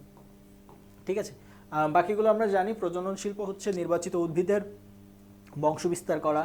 নিষ্কাশন শিল্প দুইবার আসছে। ওকে, নিষ্কাশন শিল্প কি, আমার খনিজ পদার্থ যেগুলো আছে সেগুলোকে নিষ্কাশন বা উত্তোলন করা, নদী থেকে হচ্ছে মাছ সংগ্রহ করা, এইগুলা। নিচের কোন ধরনের ব্যবসায়ে তথ্য ও যোগাযোগ প্রযুক্তি সবচেয়ে বেশি ব্যবহৃত হয়? সো লৌহ ইস্পাত শিল্পে হ্যাঁ এখানে মেশিনের দরকার হয়। গার্মেন্ট শিল্পে মেশিনের চেয়ে হচ্ছে মানুষ অর্থাৎ কর্মী বেশি দরকার, কারণ হচ্ছে পোশাক শিল্পে এটা হচ্ছে শ্রম ঘন। পোশাক শিল্প কেমন শিল্প? এটা হচ্ছে শ্রম ঘন শিল্প। ব্যাংক ব্যবসা, হোটেল ব্যবসা। হোটেল ব্যবসায় খুব বেশি আমাদের দরকার হয় না তথ্য প্রযুক্তি, কিন্তু ব্যাংক ব্যবসায় অবশ্যই একটা চেক আপনি হচ্ছে ভাঙাতে চান, ওই যে চেকের MICR যে কোডটা, ওই কোডটা হচ্ছে আমাদের যে ইলেকট্রনিক ডিভাইস আছে এবং তথ্য প্রযুক্তির যে প্রযুক্তিগুলো আছে এগুলো ব্যবহার করে কিন্তু খুব অল্প সময়ের মধ্যে, একদিন দুই দিনের মধ্যেই কিন্তু আমাদের চেকগুলোকে সেন্ট্রাল ব্যাংকের হচ্ছে ক্লিয়ারিং হাউসের মাধ্যমে আমাদের চেকটাকে ক্লিয়ার করা হয়। সো এই জন্য আমরা বলতে পারি। এছাড়া আরও হচ্ছে বিভিন্ন মোবাইল ব্যাংকিং লেনদেন বা হচ্ছে ইলেকট্রনিক ফান্ড ট্রান্সফার অর্থাৎ EFS, এইগুলা EFT, তারপরে হচ্ছে আমাদের NSB যে ব্যাংকের ট্রান্সফারের জন্য আমরা যে NSB ব্যবহার করি বা মোবাইল ব্যাংকিং ইউজ করি, সকল কিছু কিন্তু সবচেয়ে বেশি ব্যবহার হয় এই ব্যাংক ব্যবসায়। বাংলাদেশের সমবায় সমিতির পথিকৃৎ হলো। সো বাংলাদেশের সমবায় সমিতির পথিকৃৎ হচ্ছে ডক্টর আক্তার হামিদ খান। এবং বাংলাদেশের সামাজিক ব্যবসার যদি আমরা পথিকৃতের কথা বলি, সামাজিক ব্যবসা, তাহলে সেটি হচ্ছে ডক্টর মোহাম্মদ ইউনুস। ওকে, তিনি হচ্ছে আরও তার আরেকটা নাম সে ক্ষুদ্র যে ঋণটা আছে এই ক্ষুদ্র ঋণের প্রতিষ্ঠাতাও তিনি বাংলাদেশ। গতি সমীক্ষার জনককে? সো যারা গতি নিরীক্ষা এবং শ্রান্তি নিরীক্ষা নিয়ে কাজ করছে তারা। সো এই গতি সমীক্ষা মূলত করছে ফ্রাঙ্ক বাঙ্কার গিলব্রেথ। এনারা মূলত একটা দম্পতির একজন হচ্ছে ফ্রাঙ্ক বাঙ্কার গিলব্রেথ, আর একজন আছে তাই তিনি হচ্ছে গিলব্রেথ, কিন্তু দুই দম্পতি মিলে ব্যবস্থাপনার ক্ষেত্রে অনেক বেশি ভূমিকা রাখছে। কিন্তু গতি সমীক্ষার যে ব্যাপারটা সেটা হচ্ছে এই ফ্রাঙ্ক বাঙ্কার যে গিলব্রেথ তিনি হচ্ছে এটা আবিষ্কার করছে। ক্ষুদ্র শিল্পে বিনিয়োগের কত টাকা হবে? সো ক্ষুদ্র শিল্পে মূলত এখানে উৎপাদন শিল্পের কথা বলা হচ্ছে। উৎপাদনমুখী যে শিল্পটা আছে সেইটার ক্ষেত্রে সর্বনিম্ন কত টাকা হতে পারে বা সর্বোচ্চ। সো এইটার সাথে ম্যাচ করে শুধুমাত্র এই প্রথম অপশনটা অর্থাৎ 10 কোটি ক্ষুদ্র শিল্পে বিনিয়োগ। এবার আসি এসএমই লোন এর সর্বনিম্ন পরিমাণ কত। সো এসএমই ফুল মিনিং কি? Small and medium enterprise. Small and medium enterprise অর্থাৎ ক্ষুদ্র এবং মাঝারি যে সংস্থাগুলো আছে এই সংস্থাতে ঋণের টাকা সর্বনিম্ন কত পরিমাণ হয়, অর্থাৎ সবচেয়ে নিচে কত টাকা লোন দেওয়া হয়, সেটা হচ্ছে 50,000 টাকা। ওকে, বাংলাদেশে বিদেশি পণ্য প্রচারে কোন সংস্থা কাজ করে, অর্থাৎ বিদেশে বাংলাদেশে যে প্রোডাক্টগুলো আছে এই প্রোডাক্টগুলো সম্পর্কে একটা প্রমোশন চালাবে। সো এইটার জন্য বাংলাদেশ সরকারের একটা প্রতিষ্ঠান আছে, সেটা হচ্ছে ইপিবি। এটা হচ্ছে এটা একটা ব্যুরো, সো যেটা হচ্ছে প্রমোশন করে। এটা ইপিবি হচ্ছে প্রমোশন করার জন্য একটা ব্যুরো, যেটা হচ্ছে আমাদের যে প্রোডাক্টগুলো আছে এই প্রোডাক্টগুলো বাইরের দেশে হচ্ছে প্রমোশন চালাবে। ঠিক আছে, সেক হচ্ছে আমাদের সিকিউরিটি ইস্যু করার জন্য হচ্ছে ব্যবহার করা হয় সেক। এরপরে বিআরটিসি হচ্ছে সড়ক পরিবহন ব্যবস্থার জন্য ব্যবহার করা হয়। আইসিবি হচ্ছে ইনভেস্টমেন্ট কর্পোরেশন। ব্যাংকিং যারা মূলত এই আইপিও বা হচ্ছে ইনিশিয়াল পাবলিক অফারিং বা ইনভেস্টমেন্ট ব্যাংকিং এর কাজগুলো তারা করে থাকে। নিচের কোনটি মাসলোর চাহিদা সোপান তত্ত্বের একটি সোপান নয়? সো সামাজিক চাহিদা আমরা দেখেছি, আত্মতৃপ্তির চাহিদা দেখেছি, মর্যাদার চাহিদা অর্থাৎ যেটা হচ্ছে একদম উপরে, আত্মপরিচিতি যে চাহিদা এটাকে আমরা এই নামে অভিহিত করতে পারি। কিন্তু ন্যায় বিচারের চাহিদাটা কিন্তু আমরা কোথাও দেখি নাই। আমাদের যে 5টা চাহিদা সোপান তত্ত্ব দেখেছি ওখানে এটা ছিল না। ওকে, পরের প্রশ্ন, হ্যাসবার্গের রক্ষণাবেক্ষণমূলক উপাদানে কোনটি কর্মীর অসন্তুষ্টি কমায়? সো রক্ষণাবেক্ষণমূলক উপাদান বলছি কি, যেটা থাকলে কর্মী অসন্তুষ্ট বোধ করবে না কিন্তু সন্তুষ্টও বোধ করবে না। তো স্বীকৃতিটা হচ্ছে প্রেষণামূলক উপাদান। দায়িত্ব, এটাও প্রেষণামূলক উপাদান। উন্নয়নের সুযোগ প্রেষণামূলক, কিন্তু একমাত্র এই যে কোম্পানি যদি একটা ভালো পলিসি থাকে তাহলে কর্মীরা তাদের কাজের প্রতি ভালো আগ্রহ প্রকাশ করবে এবং পাশাপাশি কর্মীরা সন্তুষ্ট থাকবে। সো একটা কোম্পানির পলিসি কি হবে, যে কর্মীকে মাসের প্রথম 5 দিনের মধ্যে বেতন প্রদান করা বা তাদেরকে হচ্ছে একটা পরিবহন সুবিধা দেওয়া, এগুলো হচ্ছে কোম্পানির পলিসি। ওকে, থিওরি এক্স অনুযায়ী অধিকাংশ লোক কাজকে কি করে? সো থিওরি এক্স বলে অধিকাংশ লোক কাজ অপছন্দ করে এবং এড়িয়ে চলে। তারা কাজ করতে চায় না, তাদেরকে জোর করতে হয়, কাজের জন্য জোর জবরদস্তি করতে হয়, তারপরে তারা কাজ করে। আর এর পাশাপাশি আরেকটা থিওরি আছে, সেটা হচ্ছে থিওরি ওয়াই, যেটা বলে কি যে সকল মানুষ কি করে, কাজ পছন্দ করে, সকলে কাজ পছন্দ করে, খুব আগ্রহ নিয়ে কাজ করে। সেক্ষেত্রে আমাদের যদি থিওরি এক্স থাকে তাহলে আমাদেরকে অবশ্যই ভয়ভীতি প্রদর্শন করে, অর্থাৎ স্বৈরাচারীমূলক একটা নেতৃত্ব বা নির্দেশনা দিয়ে আমাদেরকে কাজ আদায় করে নিতে হবে। কিন্তু যদি থিওরি ওয়াই থাকে প্রতিষ্ঠিত, তাহলে সেক্ষেত্রে আমাদেরকে কি করতে হবে, কর্মীকে মোটিভেট করতে হবে বা প্রেষণামূলক বিভিন্ন উপাদান তাকে দিয়ে তার কাছ থেকে কাজটা আদায় করে নিতে হবে। মাসলোর চাহিদা সোপানের দ্বিতীয় ধাপ হচ্ছে, সো আমরা প্রথম ধাপ দেখেছিলাম জৈবিক চাহিদা, দ্বিতীয় ধাপটা দেখেছিলাম নিরাপত্তার চাহিদা। ভালোবাসা ও প্রতিপত্তির চাহিদা নাই, আত্মমর্যাদার চাহিদা হচ্ছে 4 নম্বরে ছিল। সো তাহলে আমাদের দ্বিতীয় চাহিদা কোনটা, সেটা হচ্ছে নিরাপত্তার চাহিদা। ওকে, এখন ব্যবস্থাপনার কার্যক্রমের যে ধাপের আলোকে নতুন পরিকল্পনা গ্রহণ করা হয়, অর্থাৎ আমি একটা নতুন পরিকল্পনা গ্রহণ করব, এটার জন্য আমার বিগত কোন ব্যাপারটা হচ্ছে কাজে দিবে। সো এটা কি সংগঠন, নিয়ন্ত্রণ, নাকি সমন্বয়, নাকি প্রেষণা? একটা ব্যাপার দেখেন, সেটা হচ্ছে নিয়ন্ত্রণে আমরা কি করি, বিচ্যুতি কি হইছে সেটা আমরা অনুসন্ধান করি এবং সংশোধনমূলক ব্যবস্থা গ্রহণ করি। এই যে সংশোধনমূলক ব্যবস্থা আমরা নিলাম, এই ব্যবস্থাটা মূলত কখন কাজে দিবে, বা এই ব্যবস্থাটা তো আমার বছর শেষ হয়ে গেছে, তার মানে আমরা এই বছরে আর এটাকে ইউজ করতে পারবো না। এই সংশোধনমূলক ব্যবস্থা হচ্ছে পরবর্তী বছরগুলোতে পরিকল্পনা আকারে নতুন করে আবার চলে আসবে। অর্থাৎ আমরা বলতে পারি যে নিয়ন্ত্রণ হচ্ছে পরিকল্পনার ভিত্তি। পরিকল্পনার ভিত্তি।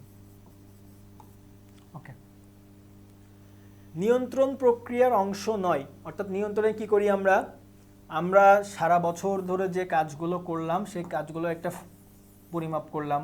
বিচ্যুতি কিভাবে নিরূপণ করব, এই যে একটা শুরুতেই আদর্শ মান নির্ধারণ করব, আদর্শ মান থেকে আমাদের এই যে কার্যফল পরিমাপ করলাম এটার অ্যামাউন্টটা বিয়োগ করব, বিয়োগ করে দেখার চেষ্টা করব আমাদের কোনো ধরনের বিচ্যুতি হয়েছে কিনা।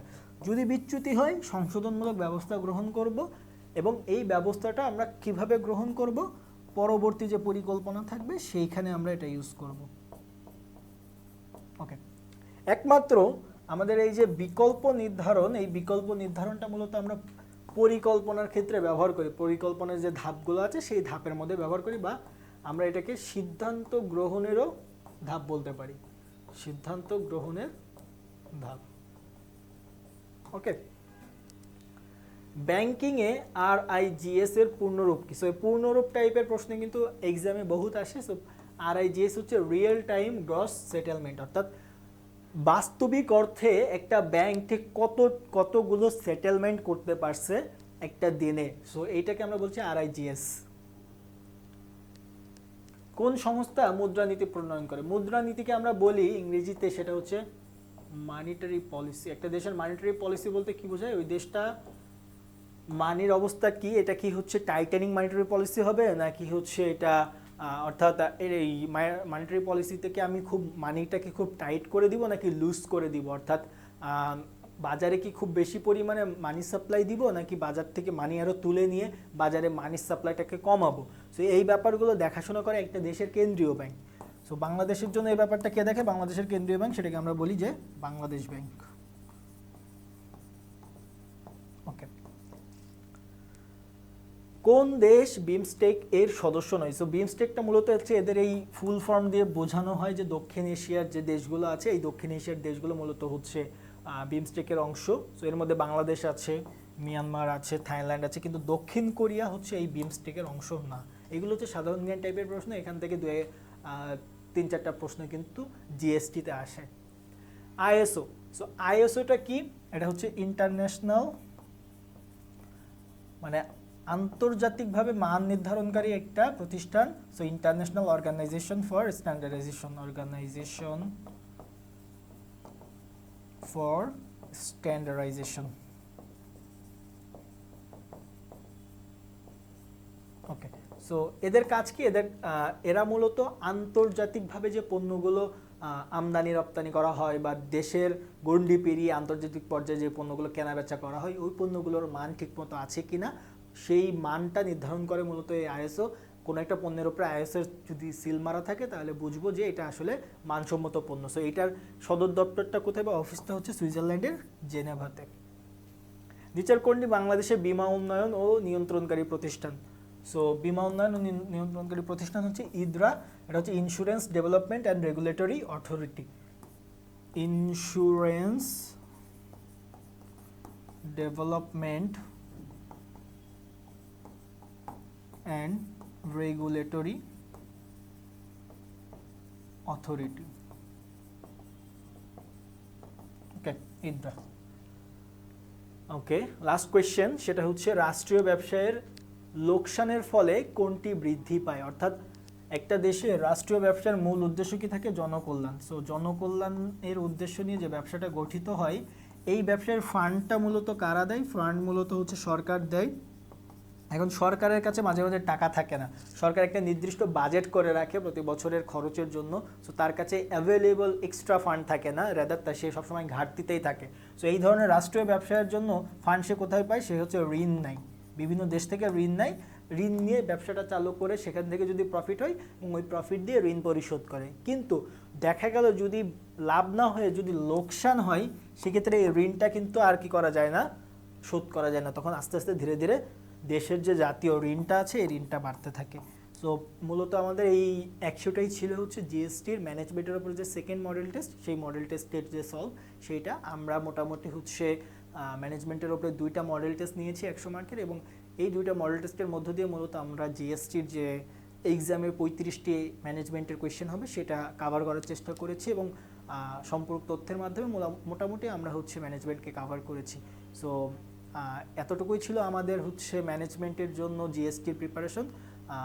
ইনশাল্লাহ আমরা পরবর্তীতে আরও ক্লাস নিয়ে তোমাদের সাথে দেখা করব। ততক্ষণ পর্যন্ত এই ক্লাসগুলোর উপর ভিত্তি করে তোমরা তোমাদের প্রিপারেশনগুলোকে গুছিয়ে নাও এবং ইনশাল্লাহ তোমাদের জন্য ভালো কিছু অপেক্ষা করছে।